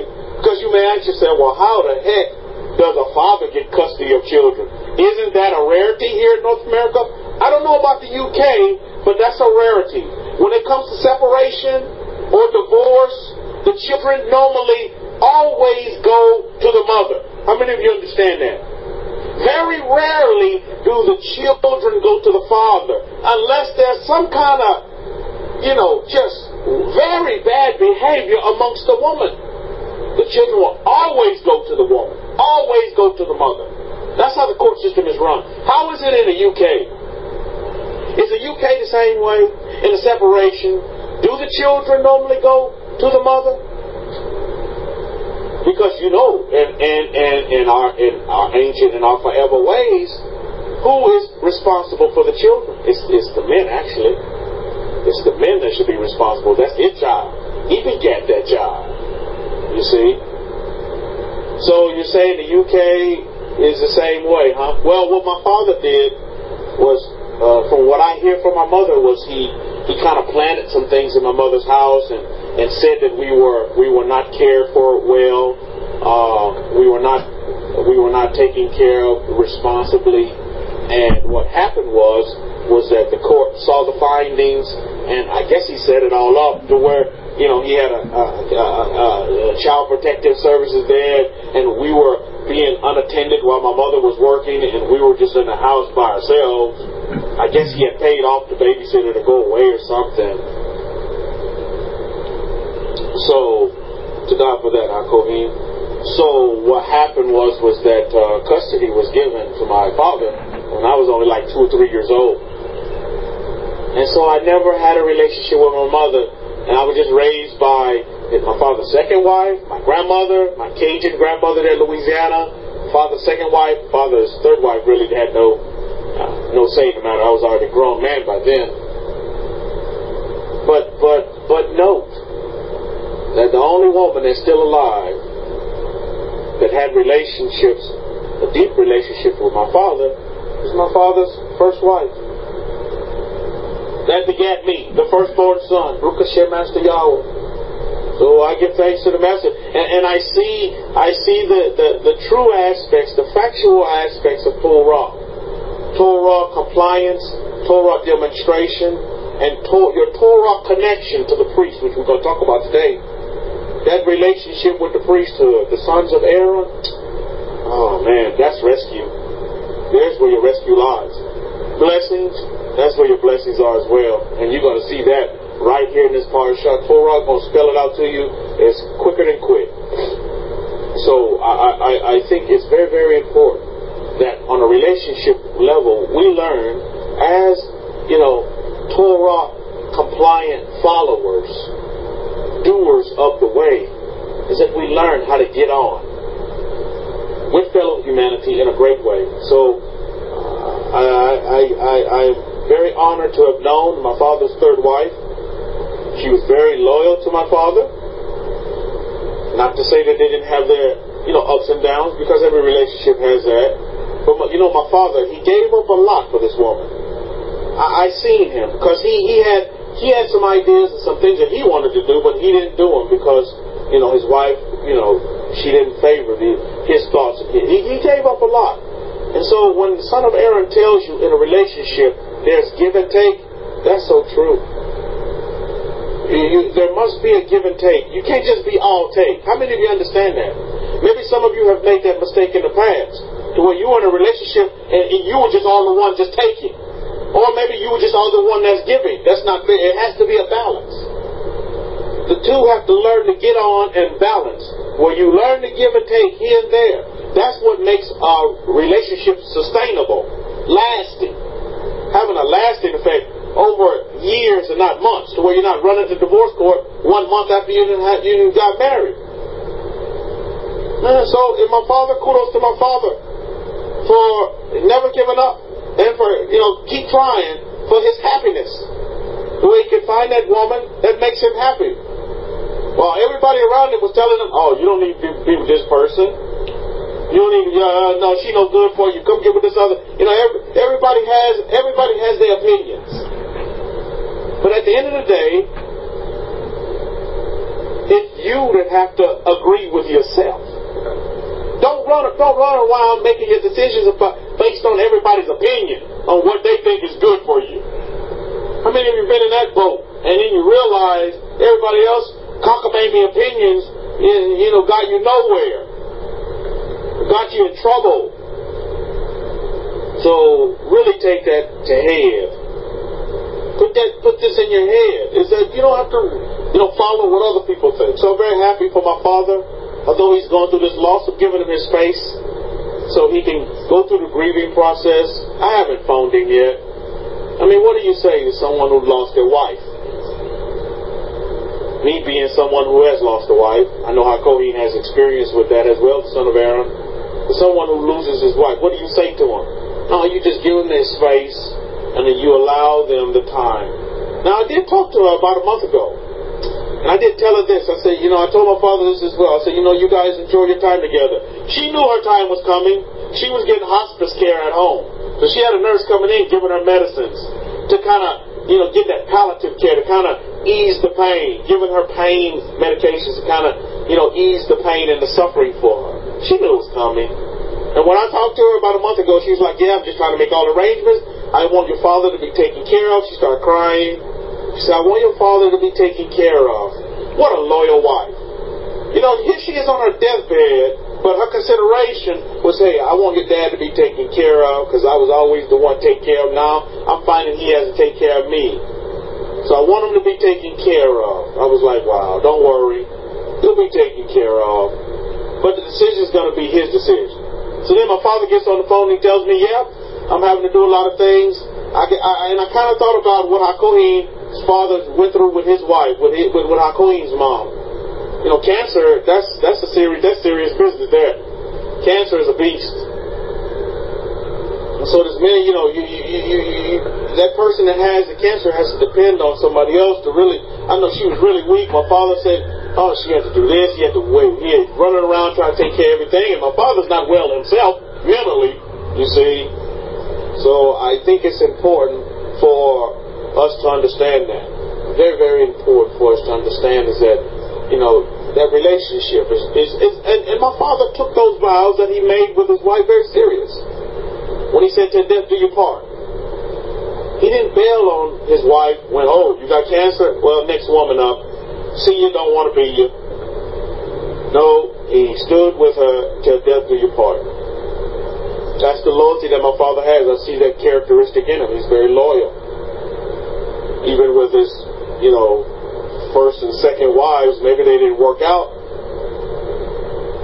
but he was very loyal to these women. My mother still talks to him, to my father. So I think that's good. You can still, just because you can't get on, that doesn't mean you cannot be humane and human beings and learn to, you know, act like two grown people and carry on with some form of relationship. Because at the end of the day, those two were in partnership with the Master, Yahweh, in the creation of myself. So there's always going to be a connection, whether we like it or not. There's always a connection. Whether the person, the next, you know, mate or woman likes it or not, next man, husband likes it or not, that's just the way it has to be. So now my father's going through the grieving process, and he has some big choices that he has to make for himself, but they'll be made in due time. Whether he wants to stay there in Houston or whether he decides to, go back to Louisiana, which was his mind and his heart, for a very long time. He's always wanted to go back to Louisiana. He's always wanted to go back, but he didn't. Remember we talked about that give and take? He didn't, because his wife, born in Houston, lived in Houston, never left Houston. Well, she left Houston. She never left the state of Texas. She very close to her family members, and she said she died in Houston. So that's just what happened. So my father honored that. So here we go. So lesson learned. You can really learn a lot about life. You can really learn a lot about relationship, even in death, even in passing. So my father moves on. My father lives on. He too is still alive. He's healthy physically, but mentally he's a hot mess. But he's still alive. He's still in the land of the living. So I think it's very, very important that we do have a high respect for the gift of life, because life is so precious. Yet a lot of people don't see it that way. You have such a great gift before you. Don't squander it. Don't waste your life on foolishness. Do what makes you happy, but more importantly, leave a legacy behind. Leave a mark on life. The way you help somebody else, the way you've done something that the people will remember you by in a good way, and not just this angry bird, anti-socialite, but do something good in life. Be good to others, and you'll see that come back to you 100-fold in many different ways. So, kudos to my father's wife that has passed. I really honor her, and I respect her for the character that I saw within her. Not just what she did with lip service, but how she treated my father and how their relationship was. So, Baruch Hashem, Master Yahweh for that. The next topic I want to talk about is still dealing with relationships, is the Jack Johnson story. How many of you know about that story from this week here in America? Jack Johnson. Anybody know anything about Jack Johnson? Anybody know anything about this guy named Jack Johnson? Any boxers? Any boxing enthusiasts in the house? Any boxing fans? This is a great man. He knows about it. son of Aaron, he was a great boxer. Well, again, and get this. This Jack Johnson guy, guess where he was from? He was from the great state of Texas. Jack Johnson. Now, Jack Johnson, how many of you know what happened with Jack Johnson this week? Jack Johnson, my goodness, we'll talk about, you want to talk about tough, strong man that, you know, even though he had all of these great qualities and traits about him, greatness was in his character, in his makeup, great boxer. He was still maligned. He was still put down. He was still, you know, controversy swirled around him. He still had a lot of issues that he had to deal with. Yael, woman of the 10, said that he was pardoned. I'm going to read you something from what was said by our president, President Trump. And I titled this little section, I called it President Trump's Righteous Deed, quote unquote, his righteous deed. President Donald Trump on Thursday granted a rare posthumous pardon to boxing's first black heavyweight champion. To boxing's first black heavyweight champion. Wow. First black heavyweight champion? That's awesome. Clearing Jack Johnson's name more than 100 years after what may see as his racially charged conviction. This is the quote from the President, Trump. I am taking this very righteous step, I believe, to correct a wrong that occurred in our history and to honor a true legendary boxing champion. President Trump said during an Oval Office ceremony he was joined by WBC heavyweight champion Deontay Wilder, retired heavyweight title holder Hakeem, Lennox Lewis, who is a Brit, by the way, and actor Sylvester Stallone, whom Trump credited with the champion being pardoned. Now, before we go any further, does anyone know about Sylvester Stallone and his Rocky movies? Anybody watch Sylvester Stallone Rocky movies? Any of them? Because there were so many of them, my goodness. His Rocky movies. Now, do you know the one movie that he did? I think it may be one or two movies he did with Apollo Creed, the character that's played Apollo Creed, the black boxer. Anybody watch any of those? Yeah, you watched all of them, right? Well, do you know the character of Apollo Creed was actually came from the heavyweight champion Jack Johnson? That's where they got that character Apollo Creed from, which I thought was very interesting. I didn't know that. So that was news to me. I was like, this is great. So Trump said Johnson served 10 months in prison for what many view as a racially motivated injustice. President Trump further goes on to say, it's my honor to do it. It's about time, the president said. Johnson, a prominent athlete who crossed over into popular culture decades ago with biographies, dramas, and documentaries, was convicted in 1913 by an all-white jury for violating the Mann Act, for traveling with his white girlfriend. The law made it illegal to transport women across state lines for immoral purposes. This is what he was convicted of. Now, let me tell you a little bit about Jack Johnson. Jack Johnson beat up a lot of people, and I would encourage you all to check out some of the documentaries that they have on YouTube about Jack Johnson. Just Google his name. Jack Johnson beat up a lot of people.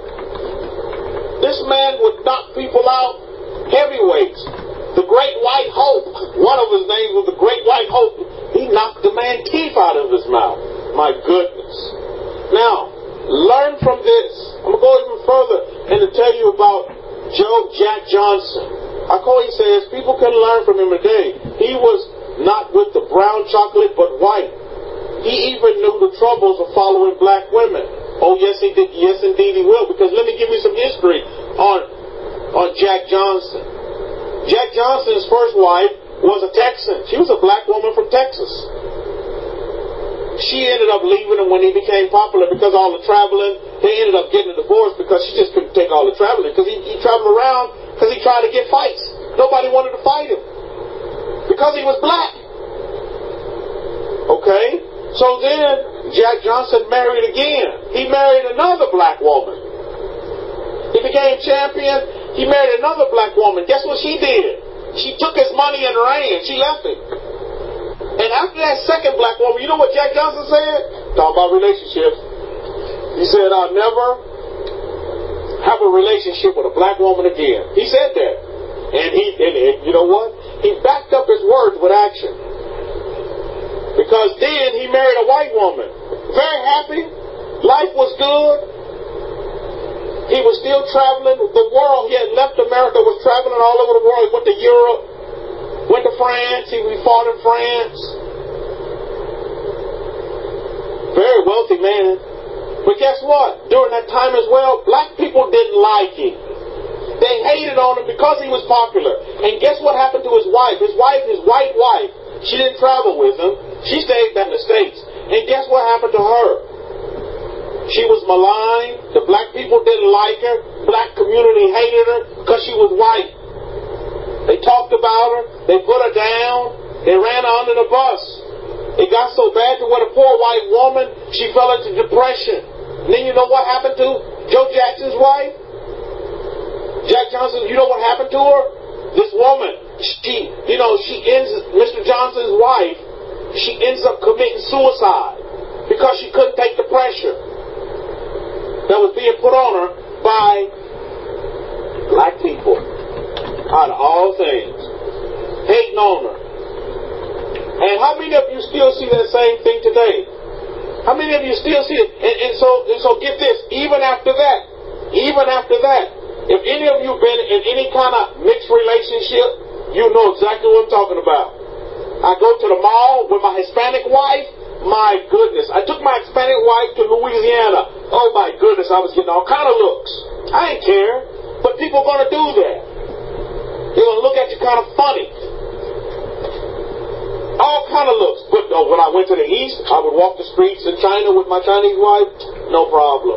People didn't care less. They only want to take a picture of me because half of them had never seen a black person before. So they just want to take a picture with you, that's all. I don't have no problem with my mother-in-law. She had no problem with me because I was black. You know what she was concerned with? Was am I a good man? Am I going to take care of her daughter? She didn't care about color. She was worried about care. Are you going to care for my daughter? Are you going to take care of my granddaughter? That's what matters. She didn't look at my color. But here in the West, my goodness, color kills. So because this great boxer, Mr. Johnson, because he married, because Jack married this white woman, she was run under the bus.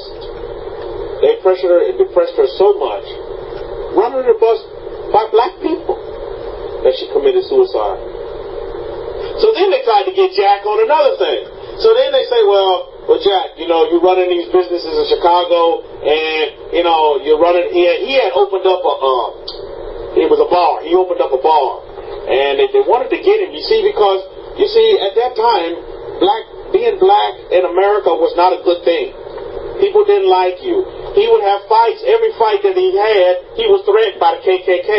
If this black man wins this fight, then we have somebody in the audience that's going to shoot him. This is what Jack had to put up with. Besides, these black women that was leaving him, taking all his money, leaving him, or just abandoning him because they just couldn't, they didn't like the lifestyle. These were terrible times to be a black man, and a successful black man. It's because, at that time, people were always trying to get at you, and it just wasn't the white people, it was the black people as well. The black people saw him as uppity, because he was making money. And, Jack Johnson liked money. He was a flamboyant man. He liked money, And he had a love for women. He liked women.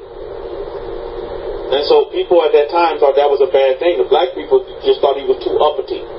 Oh, you're not one of us. Oh, now you white. I hear it already. I already hear it.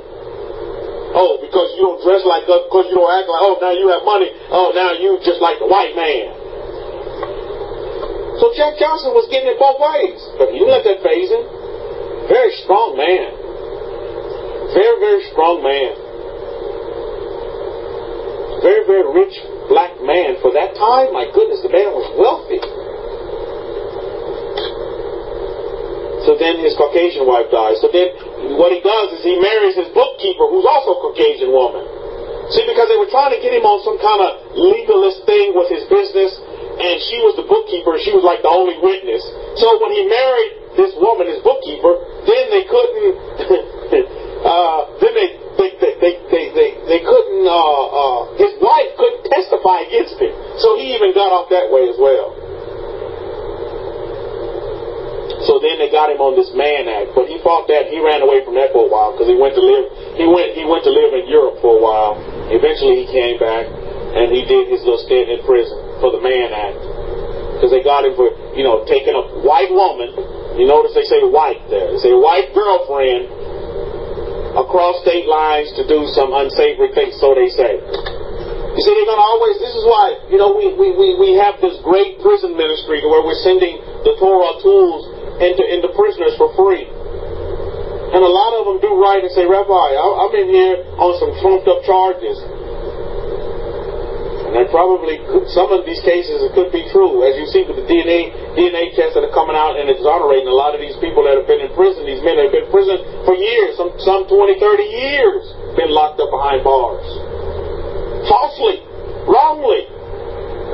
And a lot of them are just giving, the state will just say, I'm sorry, my bad. That's all they get. They don't get reparations. But no, my bad. We were very sorry for locking you up for 30 years, 20 years. Some of them have to literally sue for reparations. Pain and suffering. Can you imagine? Wow. Jack Johnson. So, I tell you, what President Trump done, I thought was a great thing. But the life of Jack Johnson, as I looked at his life and looked at a documentary, I was like, wow. This man was really run under the bus. This man went through much adversity. To be as successful and great as he was, he went through much adversity in his life. Much adversity. But he didn't let it faze him. And yes, Hakohim, son of Aaron, you're absolutely right. What lesson can you learn from that? In relationships. Is that loyalty comes in many different colors, many different shades. Don't just look at loyalty as just one color, because then you're selling yourself short and you're doing yourself a disservice. Loyalty is built on the character of an individual, not on the color. And I know a lot of you are going through your relationship selection process for a mate. Take heed and learn from Jack Johnson. Because regardless, and my goodness, if the Prince of England can get into a mixed marriage, what is that telling you? That prince got some cojones as well. Because he's bucking the system, believe me. He's bucking the system in Buckingham. So, believe me, he is. He's got some cojones as well. But you do whatever it takes to make you happy, Mishpaha. Do whatever it takes. Do whatever it takes. So I look at what they did in correcting this wrong. The government of America, the government of America has done a lot of wrongs, and I appreciate that President Trump is trying to correct some of the wrongs and at least make them right. Now, of course, there's many more wrongs that have happened out here in North America. But to stand up and do that, and they talked about how many other presidential administrations wanted to make some corrections about this, but nobody ever acted upon it. And this is why you must really look at it and examine that President Trump, he's a president for this time. The Master Yahweh put President Trump in this position because he's a man of doing. The man said he's going to do something, then he does it. And he'll tell you, if you listen to his words, he'll tell you, didn't I say I was going to do this when I was running for the election? And so now I'm going to do it. So it should not be a surprise to any of you, because I'm doing what I said I was going to do. Jack Johnson. I would encourage you to watch. I mean, this man he left behind a great story, great man, very, very powerful man, great boxer. But he left behind a great legacy and a great story that should be told, and that should be, looked at and examined for what we can learn from it today. Because contrary to popular belief, although we live in a society where we don't see color, the color issue is still very, very rampant here in North America. And from what I hear, it's getting worse in the UK as well. This color factor is still here. It may not be in a white suit with a hood, but today it's just in a three-piece suit. And this is why it's so important that we just must learn to get on. And I believe the mixing is so valuable, because it throws the color effect right out the window, right? When you mix into the nations. This is one of the great blessings that you really don't see. It may be undercover. Some of you maybe still don't have the revelation on that as well. As you're stuck with your dark chocolate and you just can't get out of dark chocolate. When caramel is just as good, but you never tasted caramel. When white chocolate is just as good, but you never tasted white chocolate. Because you're dead set just on this. But there's a bigger world out there. Willy Wonka makes all kind of chocolates. So I think it's very important that we do see that. Is that amidst all of this badness and all of this evil and all of this corruption and all of the slander, there's great things that are happening in the world. That America is still it's a great nation to be in, Mishpahah. It's a great, great nation. Great, great nation. And you don't believe me, you'll see why in a minute. The Torah even says that America's a great place and a great nation. Why? Because where is the son of Aaron at? Think about that. Take that to the bank as a fact. So yes, I think it's important that we do look at that. Now, let's talk about one more relationship that we can really learn from. That this young nation of America is really teaching us about. A young nation that's really learning to deal with an old nation. And I think that's important to understand. How many of you know that media is telling you that the talks between North Korea and America, that they done broke down, and their names being thrown both ways. You calling this person this, that, the other, and the third. It's going both ways. And I tell you what, I will tell you really, it really boils down to a relationship. This is just what you have going on. It's like a marriage relationship where two people can't agree. So what do? They're going to take a time out. You're going to go your way in your corner, think about it for a minute. I'll go over here in my corner, and we'll think about it for a minute. But then eventually we'll come together. We're going to have to come together. And there's going to have to be some what? Some giving and some taking. And that's what we see going on right now between North Korea and America. Is that there have to be some giving and a take. You just can't take all and not give nothing. And just the same way, you just cannot give all and not take nothing. There has to be that balance. And until you can come to that point to where you can reach that balance, then, maybe we must separate for a while. You see that in a relationship.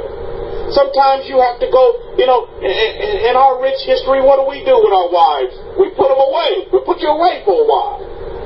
Put you away, go back to your father, put you away for a while. Then when you correct yourself, then you can come back. Distance does great things. Distance does great things. And that's what I firmly believe going on right now in this relationship between North Korea and America. We need to separate for a little bit and have a little distance, baby. And if you notice the speech that President Trump, the words that he's putting out towards North Korea, it's like the door is still open, but we just need some time to just deal with some things. Let cooler heads, prevail. Let's not come into. How many of you know when you're trying to settle a matter and you come in there hot-headed, normally things don't work out too well, right? But it's when you calm down, when cooler heads prevail, and the two can sit down like two grown folks, you can get much accomplished. Although even in those kind of environments, there still can be underlying deceit, distrust, disillusion. All these things can still be going on under the sheets. But at least you're portraying it in a calm, peaceful way. So that's something to look at as well. And yeah, Jan, you're absolutely right. Communication is the key. Eventually you're going to have to come together and communicate. Not fighting each other, but communicate. You're going to have to come together. Two sides are going to have to meet somewhere. It can't be a give-all. And it can't be a take-all. You see? It can't be a give-all and it can't be a take-all. That's what's important. And I think when communication is there, war is put on the back burner. The rumblings of war can be put on the back burner. Because communication can bring peace. That's what's important to understand. Communication can bring peace. We're not here to talk about who protects Israel. Communication can bring peace.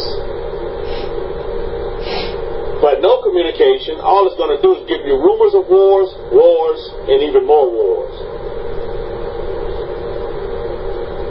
So really understand that. Yes, this is happening on a national level. But you take that national level and you bring it right into your living room. You must have communication. The son of Aaron taught you that in his lecture. What does he say he do when he get up in the morning? He's gonna try to talk to you. He'll talk to you. You may not get a response back, but at least he's trying to talk to you. Communicate. You gotta communicate with human beings. You don't understand, we're socially wired. We're not wired to be by ourselves. Think about that now. We're socially wired. Why do you think Facebook is so popular and all these other social networks? It's because we're human beings. We're supposed to be we're socially wired to communicate with one another. Now, it's what kind of communication is coming out. That's what's important. And how many of you in this room, you need lessons on communication? Because you weren't brought up to communicate. And the communication that you do have is, let's just say, shabby at best.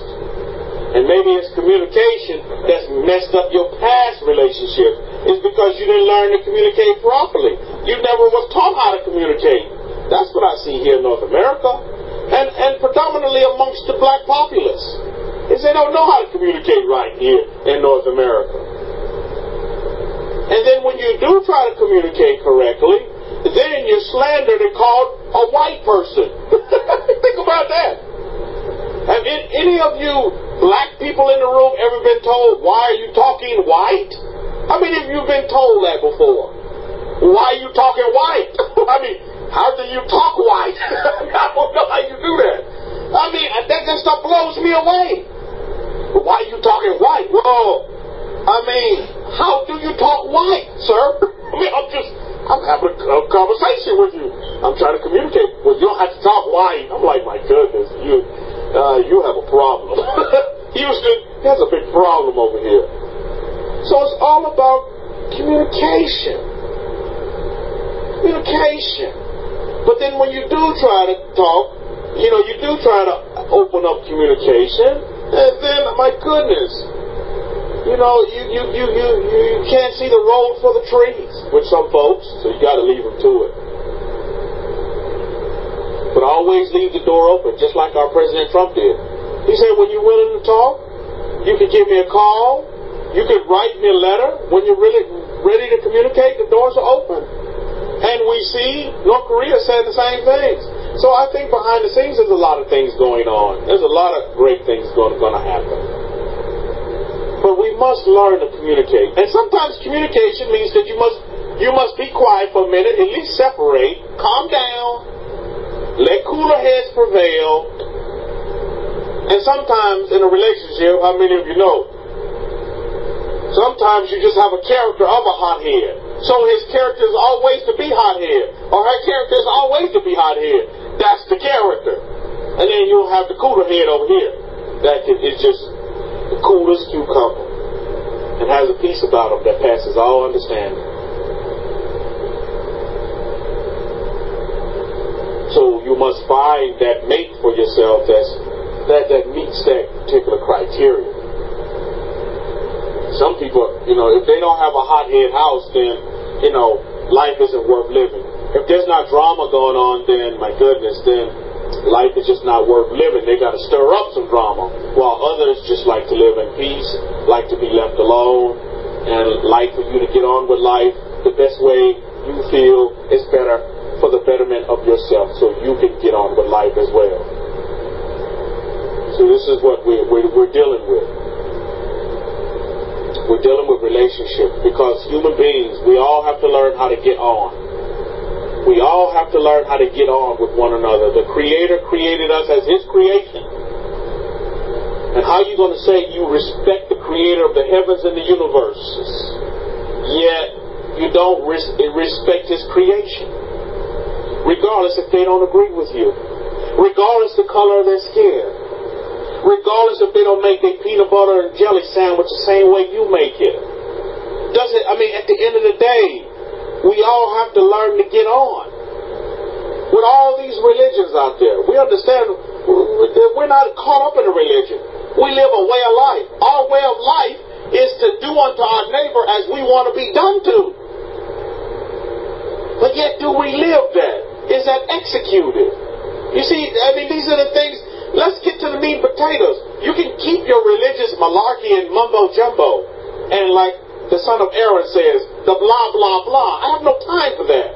I'm trying to get along with the Joneses that live next door to me. Even though the Joneses have a big cross and Christmas tree down, so be it. If that makes the Joneses happy, hey, best endeavors to you Joneses. But I'm just trying to. We're neighbors. Let's get along. The Joneses bought every year, they frying up and they barbecuing their pork. Baruch Hashem, Master Yahweh. Enjoy your pork, Joneses. While I'm cooking my T-bone steak over here. Blood-leaded, by the way. Hallelujah. Enjoy your pork sandwich. You see? So I think these things are important. Relationship. We have to learn how to have proper relationships. Kohen mentioned something. The son of Aaron mentioned something in his lecture. One word he mentioned. He said attitude. I wrote that word down. You see, because in my lecture, I wrote the word down, conduct. How do you conduct yourself? You see? Attitude. It's in the same area. Attitude. And so while everybody's running around here trying to copy how the sons of Abraham really live, they're copying it. Kohen mentioned this in his lecture. They're copying it. There needs to be some that are out here, which will be a remnant, be a small amount of the seed of Abraham that's actually living it. That's actually right off the mold and living the way Abraham did. You see? And so there's a lot of angry birds here in North America. There's a lot of angry birds that you socialize with and associated with in your daily lives. The goal to letting your light shine with these kind of individuals is to don't match their anger with anger, but meet their anger with happiness. Meet their anger with compassion. Meet their anger with understanding. Because we don't know what's going on in their home, why they're angry, we don't know. Meet their anger with that smile that Hakohi was talking about. And maybe for one minute moment in their life, that they can see that they don't have to be this way. You see? This is one of the greatest blessings that the world was given the children of Israel dispersed. The earth was given the children of Israel dispersed in all these lands. So that you can show yourself worthy. Not by your words, but by your works. Your daily workings of the Torah. What did my mother tell me? Son, if I stop working, I'm going to die. That's what she told me. So she went back to work. She said, retirement, bah humbug. She said, you know what she said? She said, my doctor said that some people were just built to work till they die. I was like, wow, your doctor's pretty wise.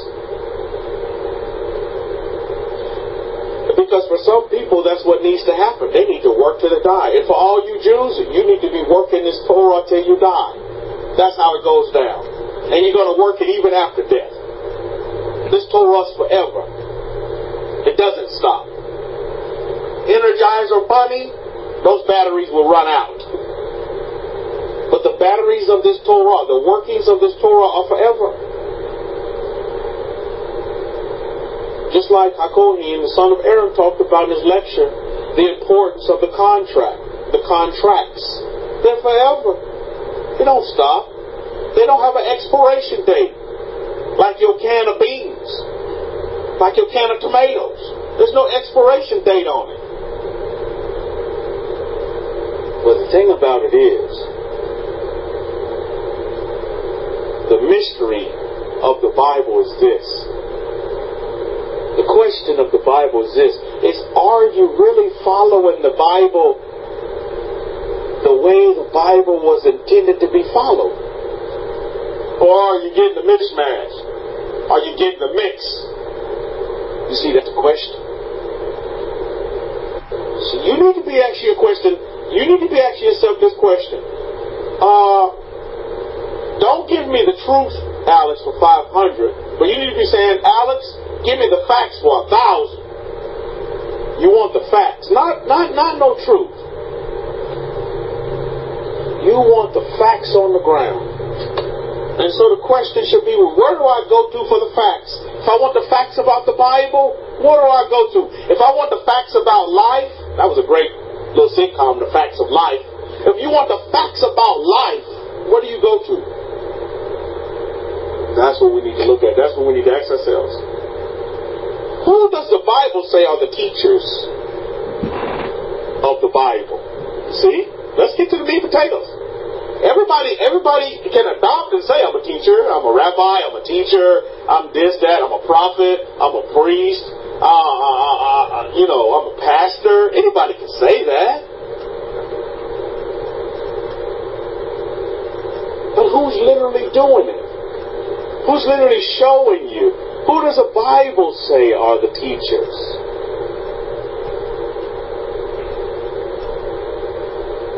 Where do you get your instruction from? Relationships, my goodness.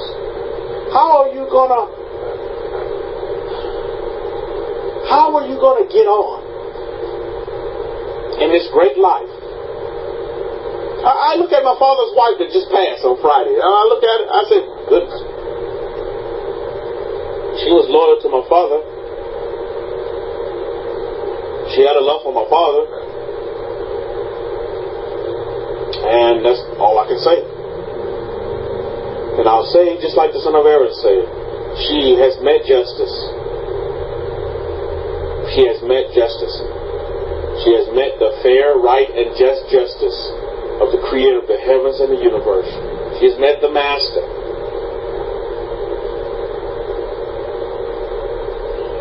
And justice has been given to her. And may her soul rest in peace. Well, while we continue to do what we need to do in the nations. Continue to be a light to the nations. We continue on, Mishpachah. Now, what we want to talk about today is blessings. Blessing. And my question to you today, Mishpachah, is this. What kind of blessing do you want? Think about it. You ever ask yourself, what kind of blessing do you want? Ask yourself that question. Maybe you're going to have to think about this for a minute. Because all your life, you've been taught about blessing. Have you not? You hear blessing in the grocery store, blessing in the salon, blessing in the bathroom, blessing in the mall. Everywhere you go, everybody tells you about blessing. Blessing.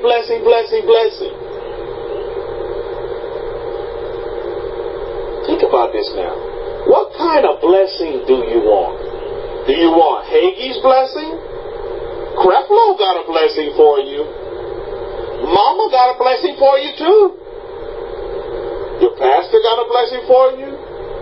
The priest got a blessing for you.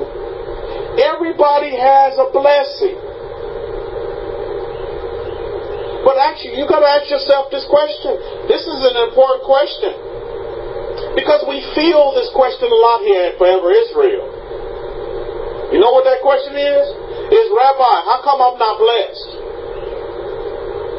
How many of you at one time or another has asked that question? Why am I not blessed? That's an important question. I believe all of humanity is saying that they're blessed, right? I've got blessings from Hagee. He told me I was blessed. He gave me a blessing, but I haven't seen them yet. I guess I'm still waiting for them to come in the Amazon box, I guess. They're going to show up maybe they'll show up in the drone. But I'm still waiting on those blessings from Hagee.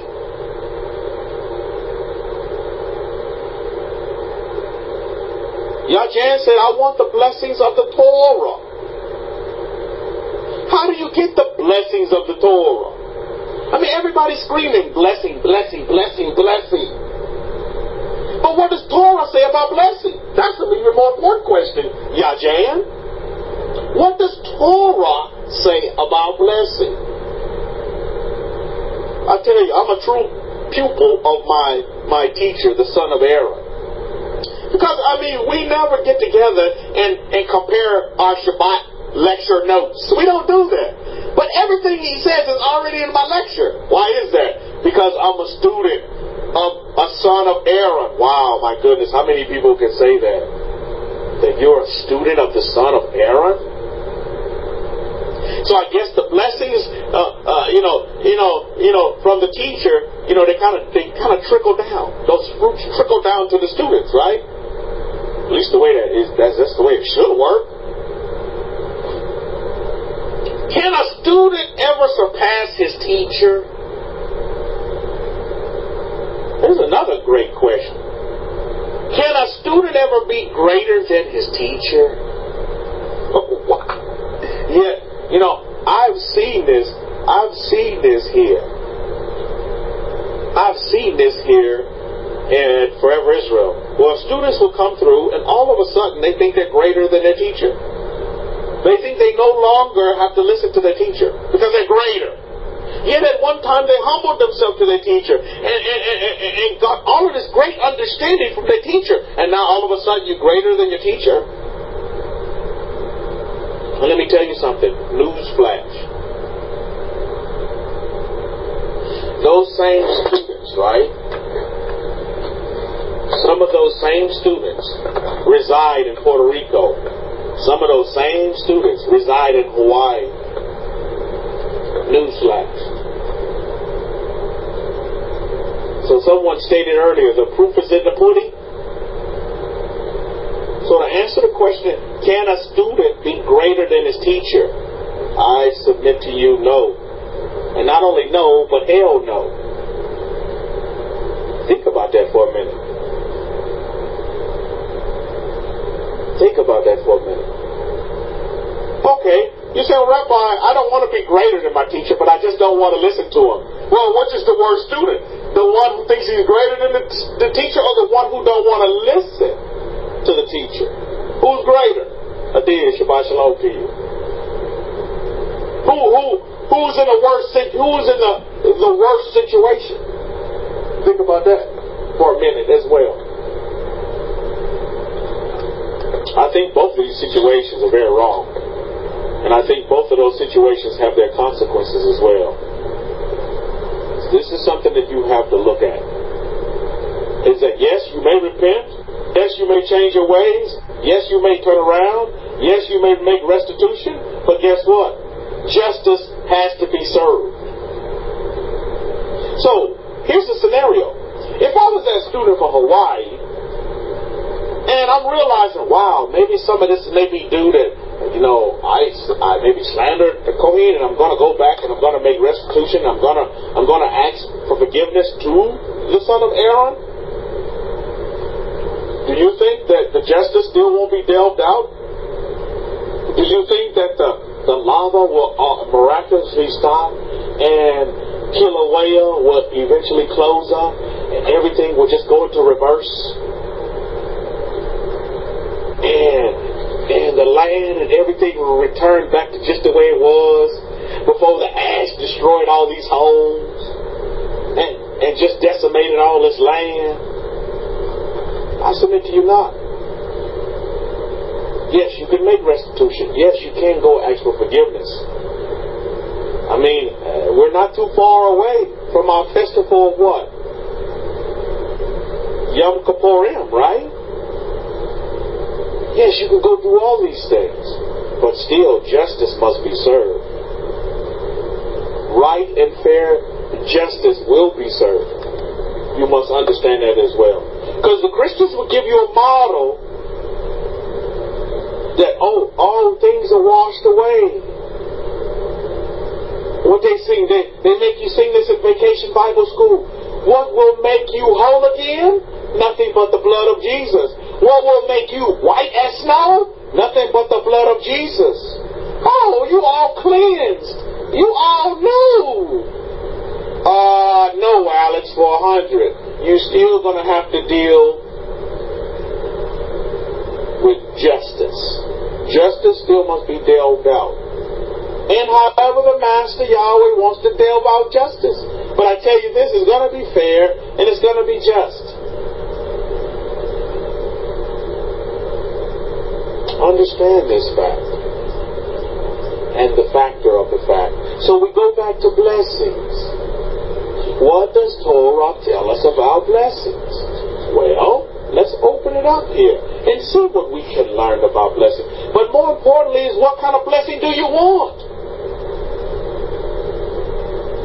A lot of you that's so-called connected to Torah in any kind of way, shape, form, or fashion, you still have a construed and discombobulated understanding about blessing. Why? It's because you wouldn't be asking the rabbis, well, Rabbi, why am I not blessed? Well, what does Torah say about blessing?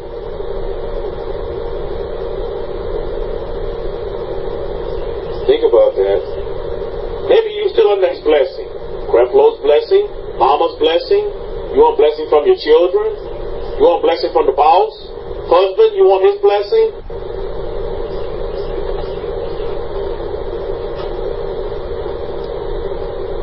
So my question is even going further. Who wants it? Who wants it? And how do you get it? Think about that. This is stuff that we're gonna think today. We're going to put on the thinking caps, like my teachers used to tell me. It's time to put on your thinking cap. But this thinking cap is a Hebrew thinking cap. It's a thinking cap of the forever ways that must be put on.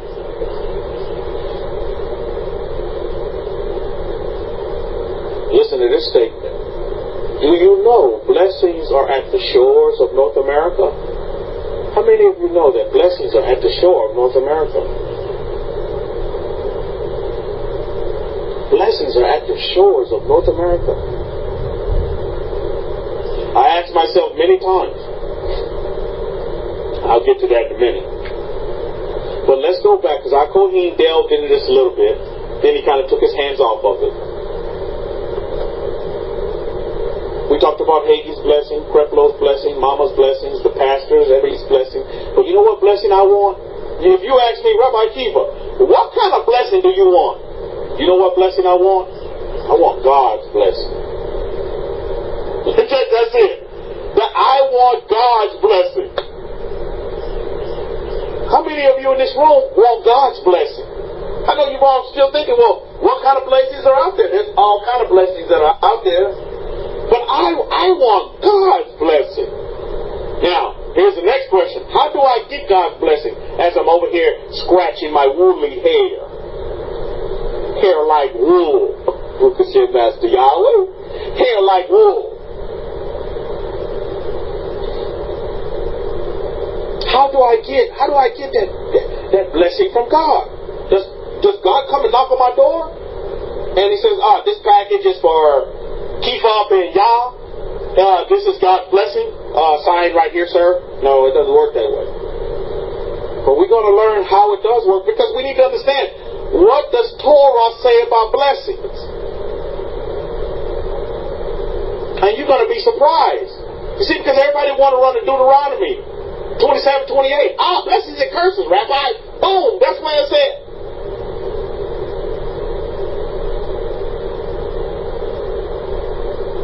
How do I get the blessing of God?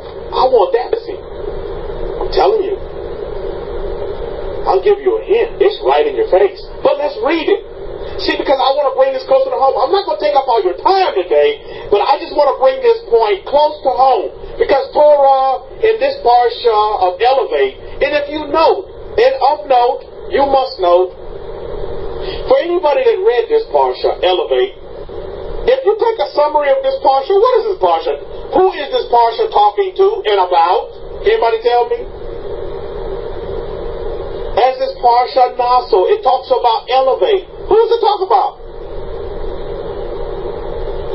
When you look at a summary, you take a summary, who is this Parsha, majority of the Parsha talking about? Can anybody tell me? Take a guess. I know you read your Parsha these past 6 days, so you're probably pretty clued up already. But I also know it's about Shabbat nap time, so I feel you on that. I'm with you. Eddie's 10 says the sons of Aaron. Yes, it does. It talks about the sons of Aaron, and it talks of, it gives you the roles of who? It gives you the roles of the Levites as well. But it talks about the sons of Aaron. So Elevate and Aaron probably go hand in hand. Take note. Elevate is not talking about preachers and pastors. It's not talking about Hagee's, non-denominational church. If you want to elevate yourself, now this is Torah speaking. Torah's trying to educate us. Torah's trying to make us and help us understand. Truly, if you want to elevate, you better be trying to look for a son of Aaron. I'm just cluing you in. I'm just in case you missed it, trying to give you the revelation. Me, Rabbi Kefa, I want God's blessing. Now, let's look at Numbers. We must open this up. Numbers, chapter 6. I'm going to start reading from verse 22. And Yahweh spoke to Moshe, saying, and again, we're reading from the Hidden Truth Before Scrolls. Got to get them. Must have. Anybody, must add them to your library for anybody that consider themselves Torah students. Look at verse 23 of Numbers chapter 6. Speak to Aaron and his sons, saying, this way shall you say the blessing on the children of Israel. Say to them, stop the press. This way you shall say the blessing on the children of Israel. Now, this is getting heavy. The blessings on the children of Israel come from who? Who said who, according to who, for who, by whom? For whom? Like Rabbi Kefa, that's just too much for me to handle on the Shabbat. Who gives the blessings to the children of Israel? This is why I had to ask you earlier. What kind of blessing do you want? What kind of blessing do you want? You want Hagee's blessing? Creflo's? Mama blessing? Daddy blessing? I want God's blessing. Now, Torah's spelling it out here for us. But we must understand it. Don't overread this. Don't overread it. Whose blessing do you want? Now Torah's given us the formula, the format, the procedure, the process. Here it comes. It comes. It's coming down. It's coming down like rain.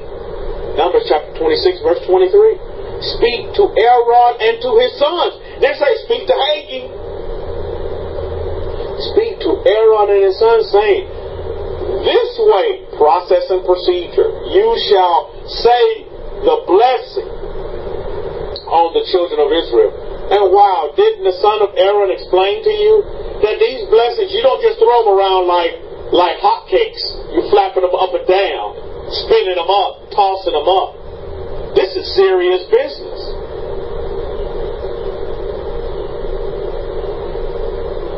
You see, somebody's got to give you the blessing.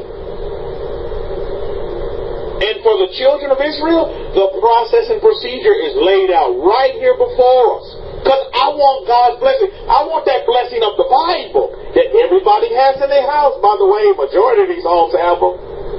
In the whole of the world, not just North America. So, remember my statement I said to you earlier? The blessings are on the shores of North America. And we're going to get into that even deeper in a minute too.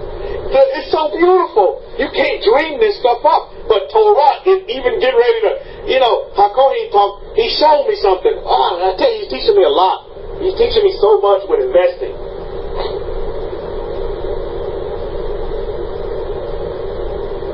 But Torah is doing just what I'm learning in investing. It's already forecasted out what's already going to happen.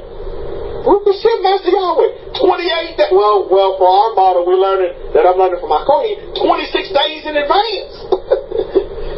Wow. But to get to 26 days in advance, you got to go 26 days in the past. That's awesome. This is some awesome stuff. And do you know, these patterns, they marry right with Torah. Because for us to understand what's going to happen in the future, you want blessings in the future, guess where you have to go? You have to go back to the past. I'm not saying 26 days of the past, but you have to go back to the past. You have to go back to what Torah says about blessings. And for Israel, for the children of Israel, how many of you in this room consider yourself children of Israel? Now, okay, in all fairness, if you don't consider yourself children of Israel, then this don't pertain to you. The blessings of the Bible don't pertain to you. But if you consider yourself children of Israel, I don't care what your color is, if your character makeup is that of embracing that of the Torah, then this is for you. Then your ears should be sticking up like stock. Because this pertains to you. If you consider yourself children of Israel. Now, if you don't, if you're kind of shy, and, well, Rabbi, I don't know if I'm children of Israel yet. Hey, I respect that as well. Because this is serious. There's no game here. Because with the children of Israel, blessings are just not delved out like Halloween candy, Mishpahah. You must understand that. You just go around here throwing out I don't know how many times I hear the word blessing amongst the Christians over here in San Antonio. Oh, child, I'm blessed. I'm blessed. I'm blessed going. I'm blessed coming. I'm blessed in the street. I'm blessed in my car. My goodness, please. You know what I had a wise person tell me one time? He said, be mindful of this. He said, be mindful of the people that talk a lot. Because the people that talk a lot, most likely they're not doing much. But then he also said, be mindful of those people that don't say much. Because those people that don't say much, they're doing a lot. You get it? I hope you get it. So everybody run on his, talking and running their mouth 50 miles a minute. I'm blessed. These are the same people that's not blessed. These are the same people that have trouble making $1 out of 15 cents. These are the same people that's getting their foreclosure on their house, but they say they blessed. And then They get tired of saying that. Oh, then they say, oh, I'm waiting on my breakthrough. I'm waiting on my breakthrough to come through. When my breakthrough come through, then it's going to take care of all my problems. But until then, I'm living like a hermit. And I'm struggling to make $1 out of 15 cents. Wow. But you say you're blessed. Remember, be mindful of those people who say it much because their actions are few. But also be mindful of those people who don't say nothing, but their actions are many. Take that to the bank. You can take that to the bank. Believe me, you can. So we go back to Numbers chapter 6, verse 23. Speak to the sons of Aaron. Speak to Aaron and his sons, saying, this way you shall say the blessing on the children of Israel, saying to them, verse 24, Yahweh bless you and guard you. Yahweh make his... Now, here we go. Yahweh bless you and guard you. Ooh, I like that part. It's giving me goosebumps, Miss Baham. I'm going to just read it first, then we're going to come back to it for context. Yahweh make his face shine upon you and be merciful to you. Yahweh lift up his countenance upon you and give you shalom. I'm just reading this for context because this is in the Torah. But what I learned from the son of Aaron is I should not even be saying this. How many of you at one time when you were with the holy shish balls, you were saying this every Shabbat? Because that's what you were supposed to do according to the holy shish balls. You as the priest of your home was supposed to be saying this. How many of you had that understanding at one time? You men in this room. And you were just saying this every Shabbat. You were saying it. You were saying it. And it felt good. And you were doing a little symbol with your hands. That's not for you to say. Wow. I'm not a Kohen. I'm not a son of Aaron. I didn't stay at a Holiday Inn last night. And I don't proclaim to be a Kohen. This is for the sons of Aaron to say. What a powerful blessing this is. This is the blessing for the children of Israel. Given by the sons of Aaron. This is the blessing of God. So when I tell you, well, Rabbi Kefa wants God's blessing, this is it. So how many times is this blessing delved out? Do you hear the son of Aaron giving this blessing out on every Shabbat? No. Sometimes I may hear it, sometimes I don't. I hear it Eskimo days when we're together. Sometimes I hear, sometimes I don't. You see, this is not, you don't give, blessings are not given out like candy. But we've been conditioned here in North America to think that way. I want God to bless all of you. But for God's blessings to come enacted for the children of Israel, it must come through who? It must come through the sons of Aaron. Now, so you may ask, well, what's going on with the Christians when they are blessed? When miracles are happening in their life? You know what I think that is? I just think that's, the Creator giving favor. Showing loving kindness to His creation. Because at the end of the day, aren't they the creation of the very Creator of the heavens and the universes? Absolutely, right? Great miracles that take place. They interviewed the people from that flight, or whatever flight that had happened at that Southwest flight. They interviewed them on TV. And do you know what all these people had in common? They interviewed the crew, the flight crew. And they were interviewing, it's like, well, how could y'all be so calm at this time? The plane doing this, people acting crazy. Everybody got busted eardrums because the air pressure and all this. Woman halfway out the window. And you know what these people said? You know what they said? They said we all have a belief in God. I firmly believe the Creator of the heaven universe honored that. We honored their understanding, honored their revelation for where they are. This is why we don't run around here bashing Christians. We don't bash Muslims. We don't bash nobody. We learn in our relationship to do what? To get on. I'm trying to get on with the Joneses next to me. Even though they cooking their pork every weekend. I'm trying to get on with them. So be it. Enjoy your pork. Have fun. Your pork barbecue. Your pulled pork. That's what they like to eat here in Texas, that pulled pork. Enjoy it. Best endeavors to you in your life. Happy wife, happy life. Have a great life. Raise your family. Do what you need to do to make this life enjoyable. But we must all learn to get on. The son of Aaron says it like this. He talks about us being sensitive. Sensitivities toward one another. We're all human beings, Mishpachah. We too much focus on our differences instead of what we are, our likenesses. That's the sad commentary. So what all you need to do? We all should be reversers of those types of behaviors. This is why we were dispersed in these great nations. It's to show light to the nations. Not to help burn them down. Leave that to the other clans out there. We're not here to burn down the nation. No, we're here to live. We actually here to be a blessing to the nations, right? Totally opposite. Now, let's go back and break this blessing down a little bit. And this stuff is going to blow you away. This stuff is going to blow you away. All right. Numbers chapter 6, verse 25. Yahweh make his face to shine upon you and be merciful to you. I asked myself this many times. Why is the Kohen here in North America?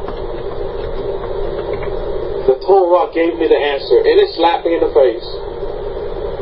To bring blessings to the shores of North America. Do you not see this? I'm going to say this again.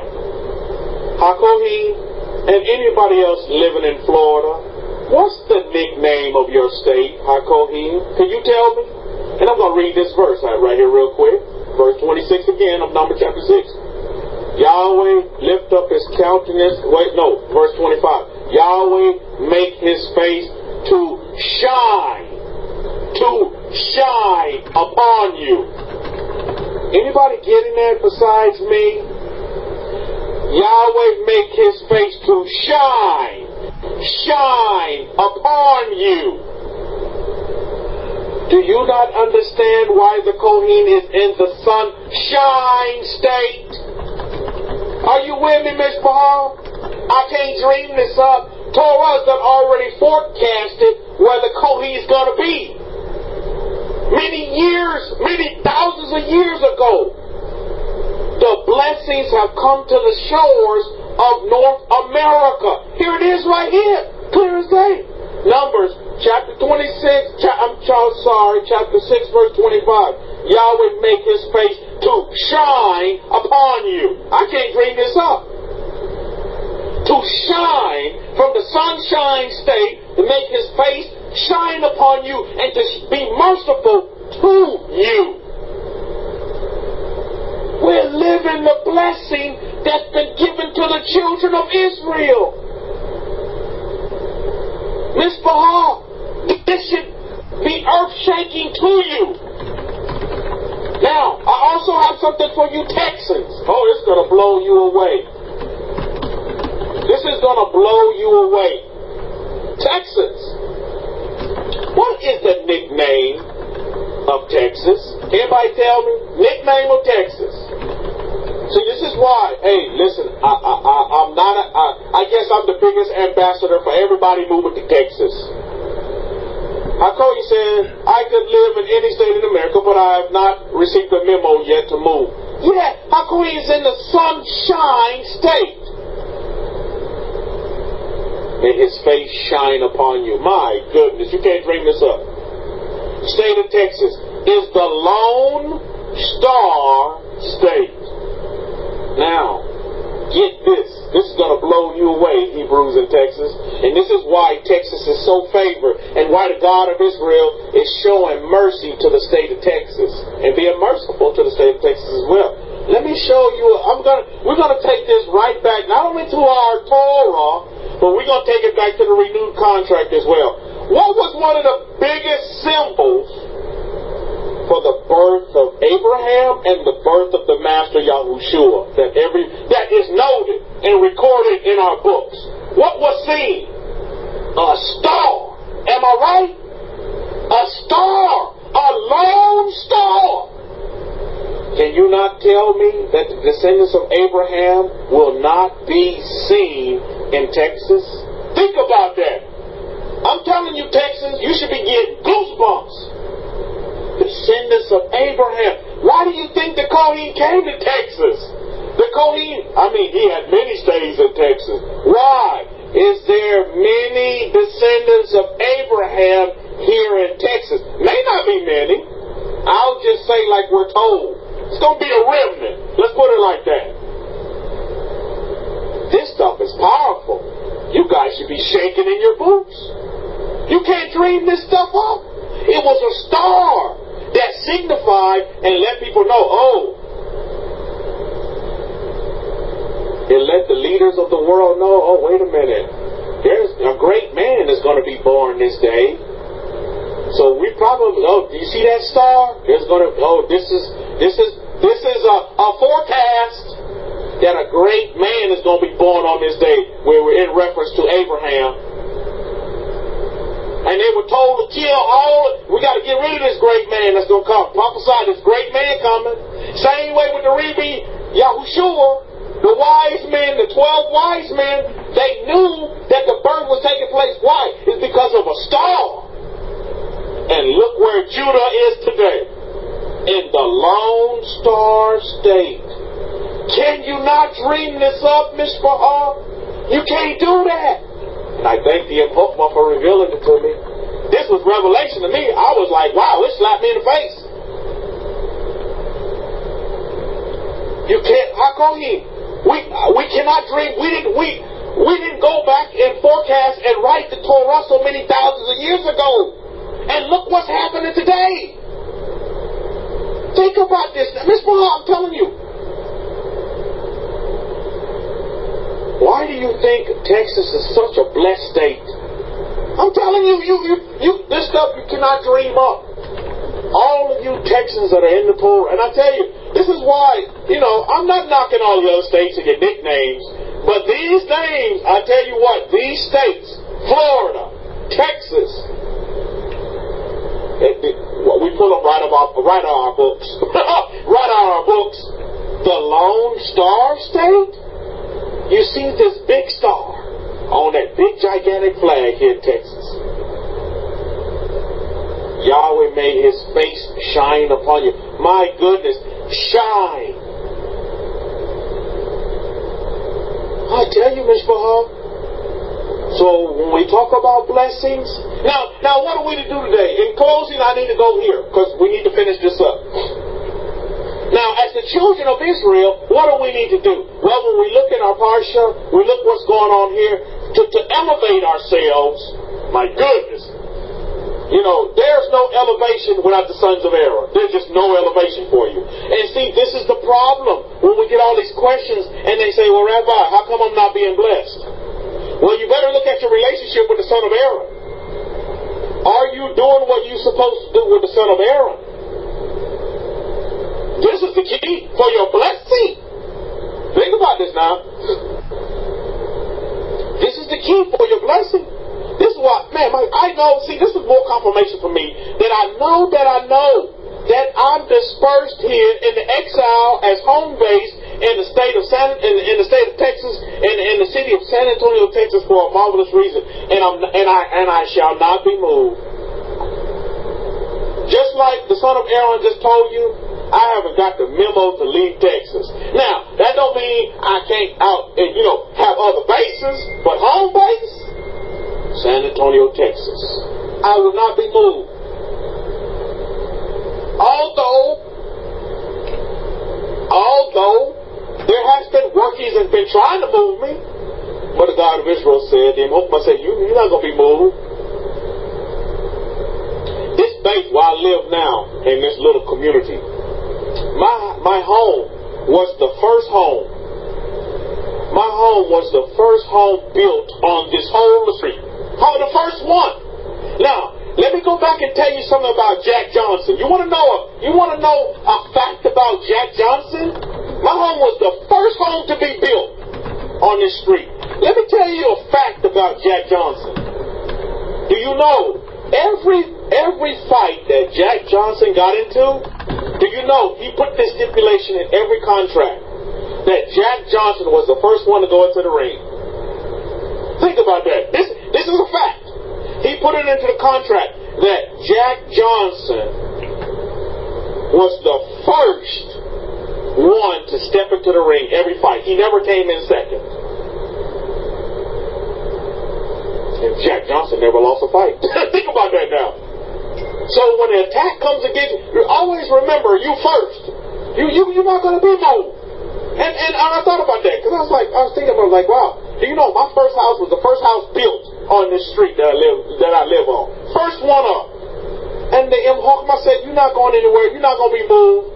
Although people trying to move you, people trying to take you, you're not going to be moved. And sure enough, everything happened just the way the Hardback said it would happen. Settled out of court, take your money and run, and dusted. That chapter of my life is closed completely. Sealed, signed, and delivered. Hakohi says, the fact that your mother is living and alive speak volumes of your standing for Torah. Oh, indeed, Hakohi. Baruch Hashem, Master Yahushua. And more importantly, I give thanks to the son of Aaron. That's who I give thanks. Because I understand as a child of Israel, that's where my blessings flow from. And believe me, Miss Baha, I continue. I'm blessed by the week with the Kohen. But not much, so much that he's saying the blessing, and I'm going to get to that in a minute because I think that's important to understand. Now, what does Torah tell the children of Israel to do? It tells us this. Numbers chapter 7, verses 84. Now, we know all the princes of Israel. Now, we look at Numbers chapter 7, and it begins to talk about the what? The dedication of the altar, right? And all the princes of the tribes, and every prince of the tribe gave the same offering. Every one of them. So Torah goes through that. And Torah just doesn't say, and all the 12 princes gave the same offering, and blah, blah, blah, and that was it. No, Torah went through with each prince from every tribe giving the same offering. Because this was a dedication of the altar, right? Now, before I read this verse, my question to you is, do we have an altar today? 2018. Do we have a standing altar today? That's my first question. Do we? Do we have a standing altar today? That's my first question. The next question is, well, we'll answer that in a minute. Let's read the verse. Numbers chapter 7, verses 84. This was the dedication of the altar on the day when it was anointed by the princes of Israel. 12 chargers of silver, 12 silver bowls, 12 spoons of gold. This was done by the 12 clans. Not including the Levites, by the way. Levi wasn't included in this. Joseph was broken down into 2 tribes here. The dedication, not to the... Now, let's go back. Let's look at that word. I'm going to look at the word. The Torah says the dedication of the altar. In 2018 going forward, this is what is needed from the children of Israel. To see the blessings, you must have dedication. Not to the altar, you must be dedicated to the son of Aaron. That's heavy words. Easier said than done for most. But when you show that dedication to the son of Aaron, that's when the blessings will flow. This is what people miss it. Is that they're not showing the dedication to the son of Aaron, and they're waiting on God to bless them, and it's never happening. You might get some trickle down.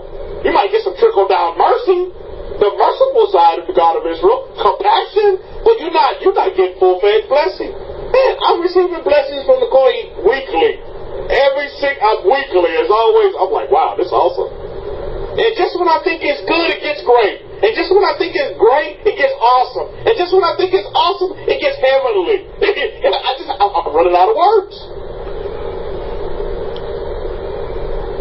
Well, you're like, Rabbi, but that just sounds so lovely. You're so excited about this. Because it's real. The blessings for the children of Israel on the shores of North America. Last time I checked, Florida is a shore. Pensacola is near the shore. Think about this now. You don't dream this stuff up. This stuff, I mean, we're back testing. We're back testing Torah, and Torah has been, again, shown to be tried, tested, proven, and factual.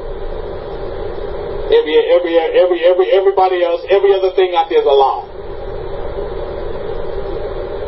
Think about that.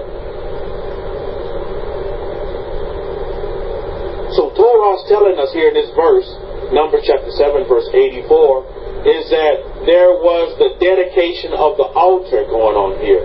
We don't have an altar today. We dedication not to the altar because the temple's in ruins and not functional. But the sons of Aaron are on the shores, and the face of Master Yahweh is shining, and the sunshine states, wow.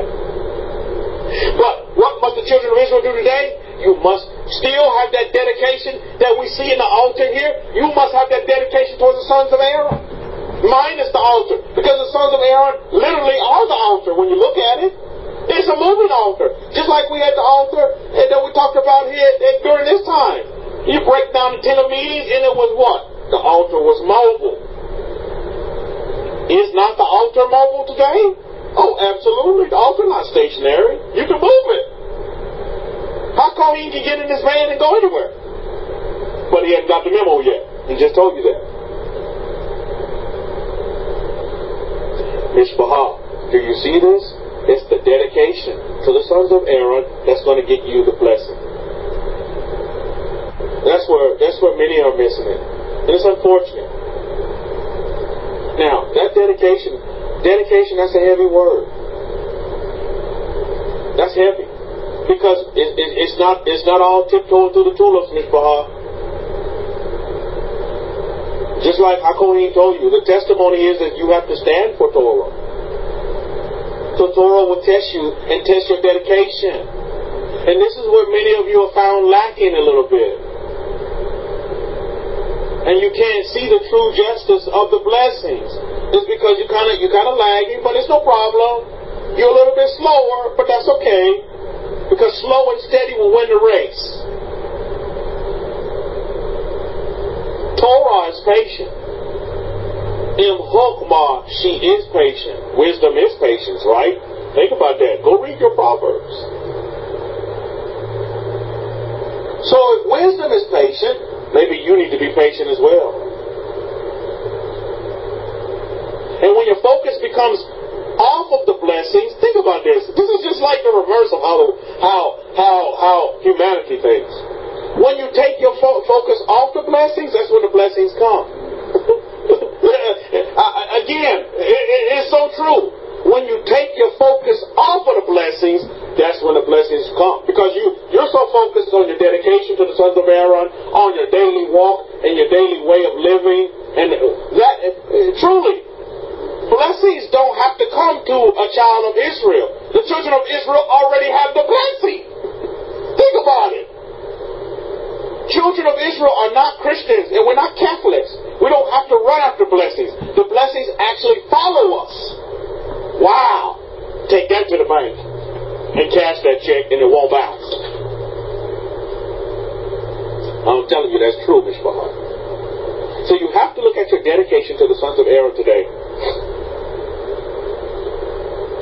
You have to. Rabbi Benia is saying, love the giver of the gift instead of loving the gift. Oh, indeed, Rabbi Benia. Indeed. But love, I will replace it with be loyal to the sons of Aaron, and you will see blessings. Your hands can't, I'm telling you, I just can't put it into words. They will overwhelm you in such a way to where you can't manage all the blessing. I'm telling you, that's what it is. You're like, oh wow, this, and then now this too? Wow. I mean, when does it stop? It does, Ishbahar. That's what you must understand.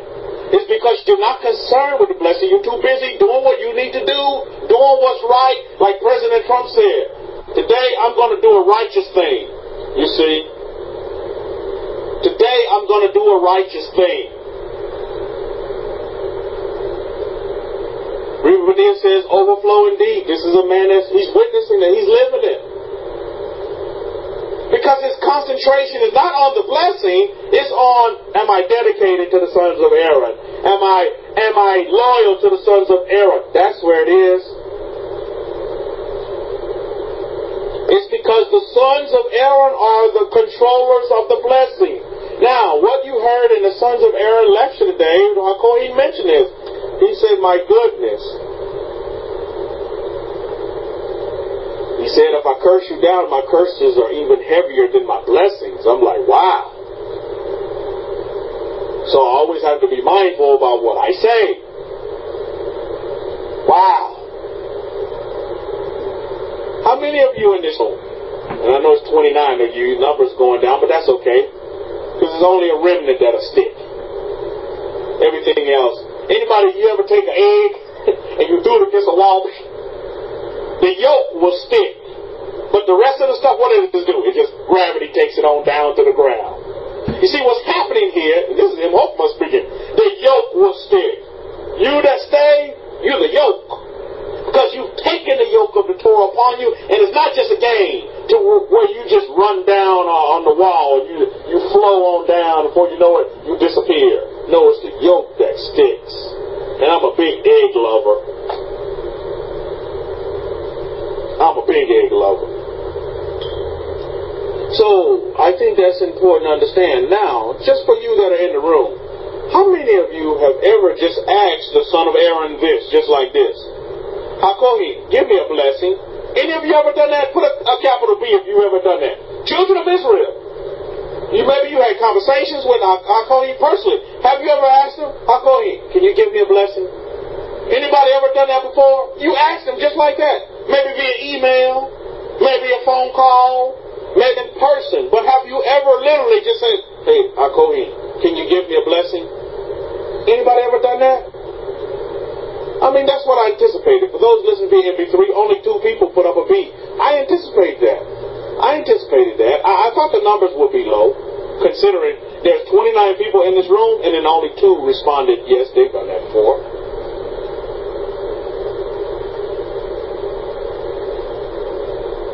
Yes, I knew the numbers would be small. The children of Israel, do you know? I mean, you can ask them. Don't be afraid to do so. Because that's where your blessing lies. But think about this. How many of you went to Christian church if you didn't ask the pastor for a blessing every week? Think about that. And then they catch you on TV, on the Christian channel. You still trying to get blessing. You send in money for a blessing. They give you a blessed piece of cloth and they mail it to you in the mail and all that. Think about that. Think about that.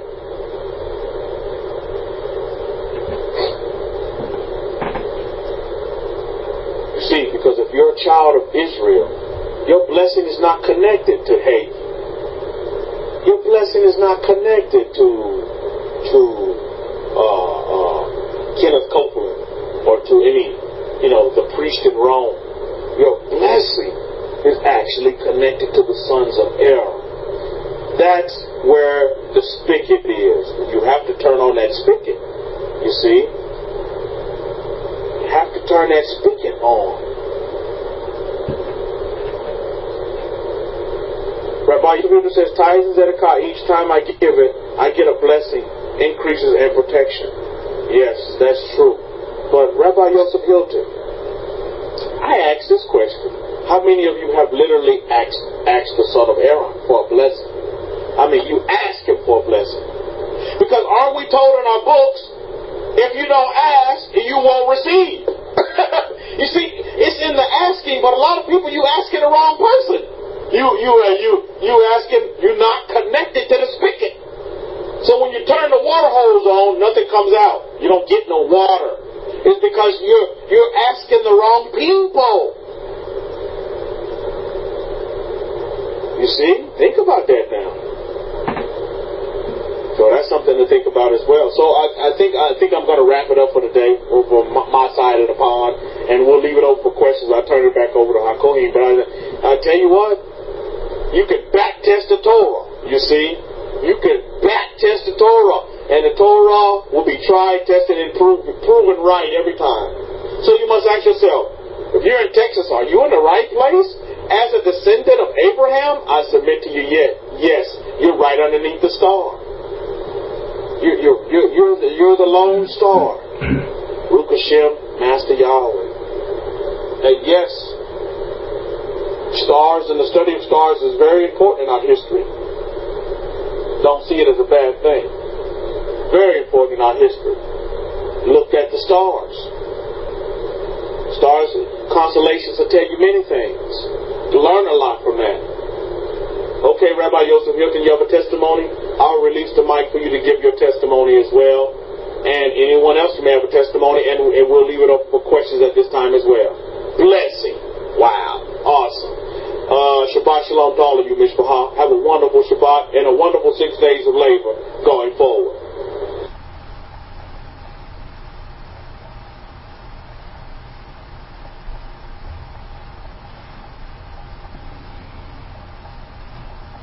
Okay, Toda for that, Rabbi Kefa. I think Rabbi Yosef wants to post it in text. I'll read it out.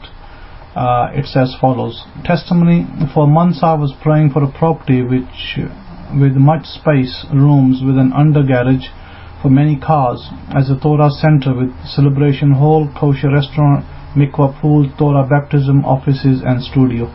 It seems no one was occupying it. After giving up the idea due to its size and investment needed, I stopped petitioning. Last week a charity who has occupied the premises called me to help sort out their security, fire protection and property maintenance. After seeing the charity's patron and a brief talk about the Torah afterwards, she offered me a free room, number 10, for us to hold Torah and Shabbat meetings. The former user ran away with the key and the door was locked. I was given a batch of about 30 plus keys to see if there was a spare. By the third key I opened the door, Baruch Hashem, so it's a start. There's much space left, and most likely the landlord may demolish and rebuild it in 3 years' time.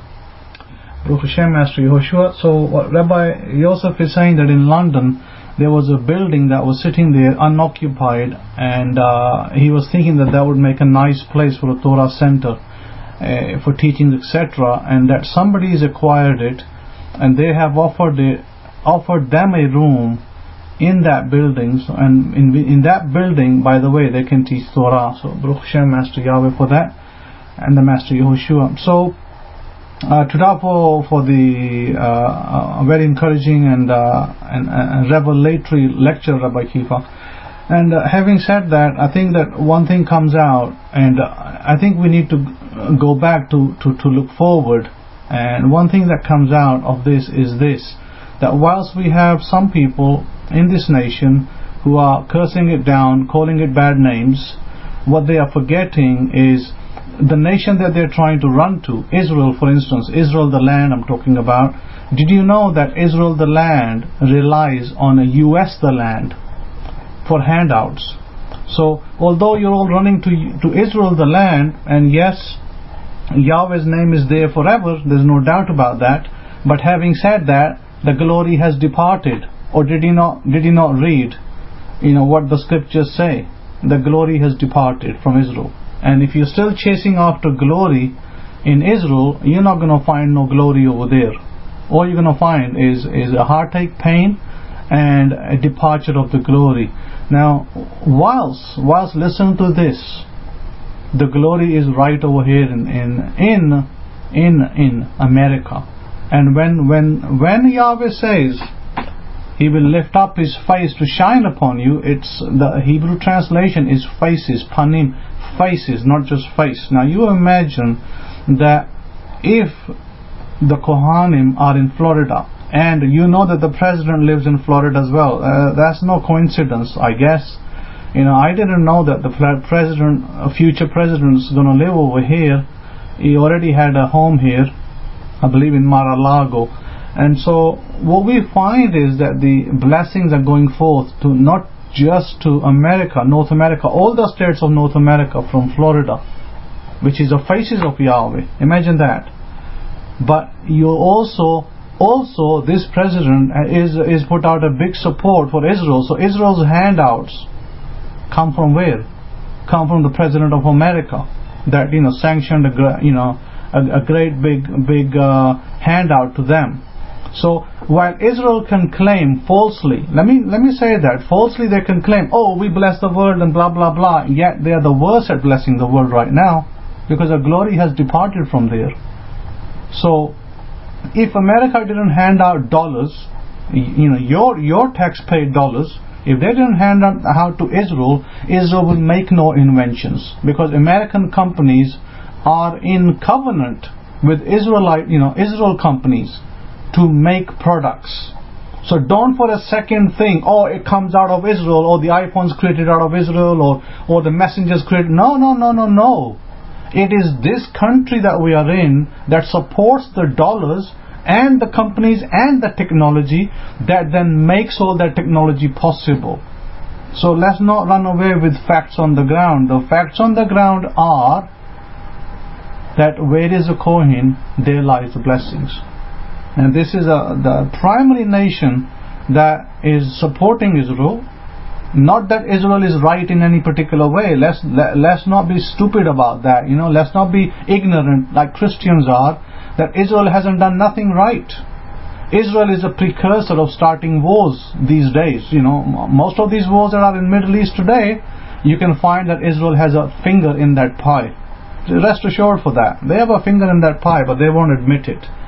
But the Zionist government over there, 100% finger in that pie, and they live to do that, and then they will come back begging America for support and for help and for dollars and for defense and for this and for that and the third. So why is it? It's because the glory has departed. And until the glory rests back on Israel, I think all of you need to be very careful of where you live, because you can visit Israel 50,000 times in your life if you like. But right now, until the Master Yehoshua takes us there, that is not the place for us to live. And my stance has not changed on that for the last 20 years. Because until the Master takes us by his hand, by his arm, we are to remain in the nations he's put us. Unless an angel came to you and told you that you need to move, you need to go to another destination, then that's a different matter. But if you heard it from the Kohen, you heard it from Yahweh's mouth. So with that, I will leave you, and I will say this, that may you be blessed tremendously with the gift that you have of the Torah, and the gift of the blessings of the Master Yehoshua from above that keeps giving in your country, in North America and the rest of the world. Eddie is asking, is the 144,000 an accurate number for those who are coming back from Revelation? It is an accurate number, Eddie, for a remnant. It is talking about a remnant there, and so yes, for that is an accurate number. Now, I don't know that whether that figure could be extrapolated to mean 144,000 families. It could be 144,000 families as well, not individuals, because remember, behind each individual is a family. So, Eddie, you're one family. Within your family, you must have 3 or 4 people. So you can look at it like that as well. So with that, I will wish you all a great Shabbat, a happy Shabbat, and a new week in the overseas ahead. And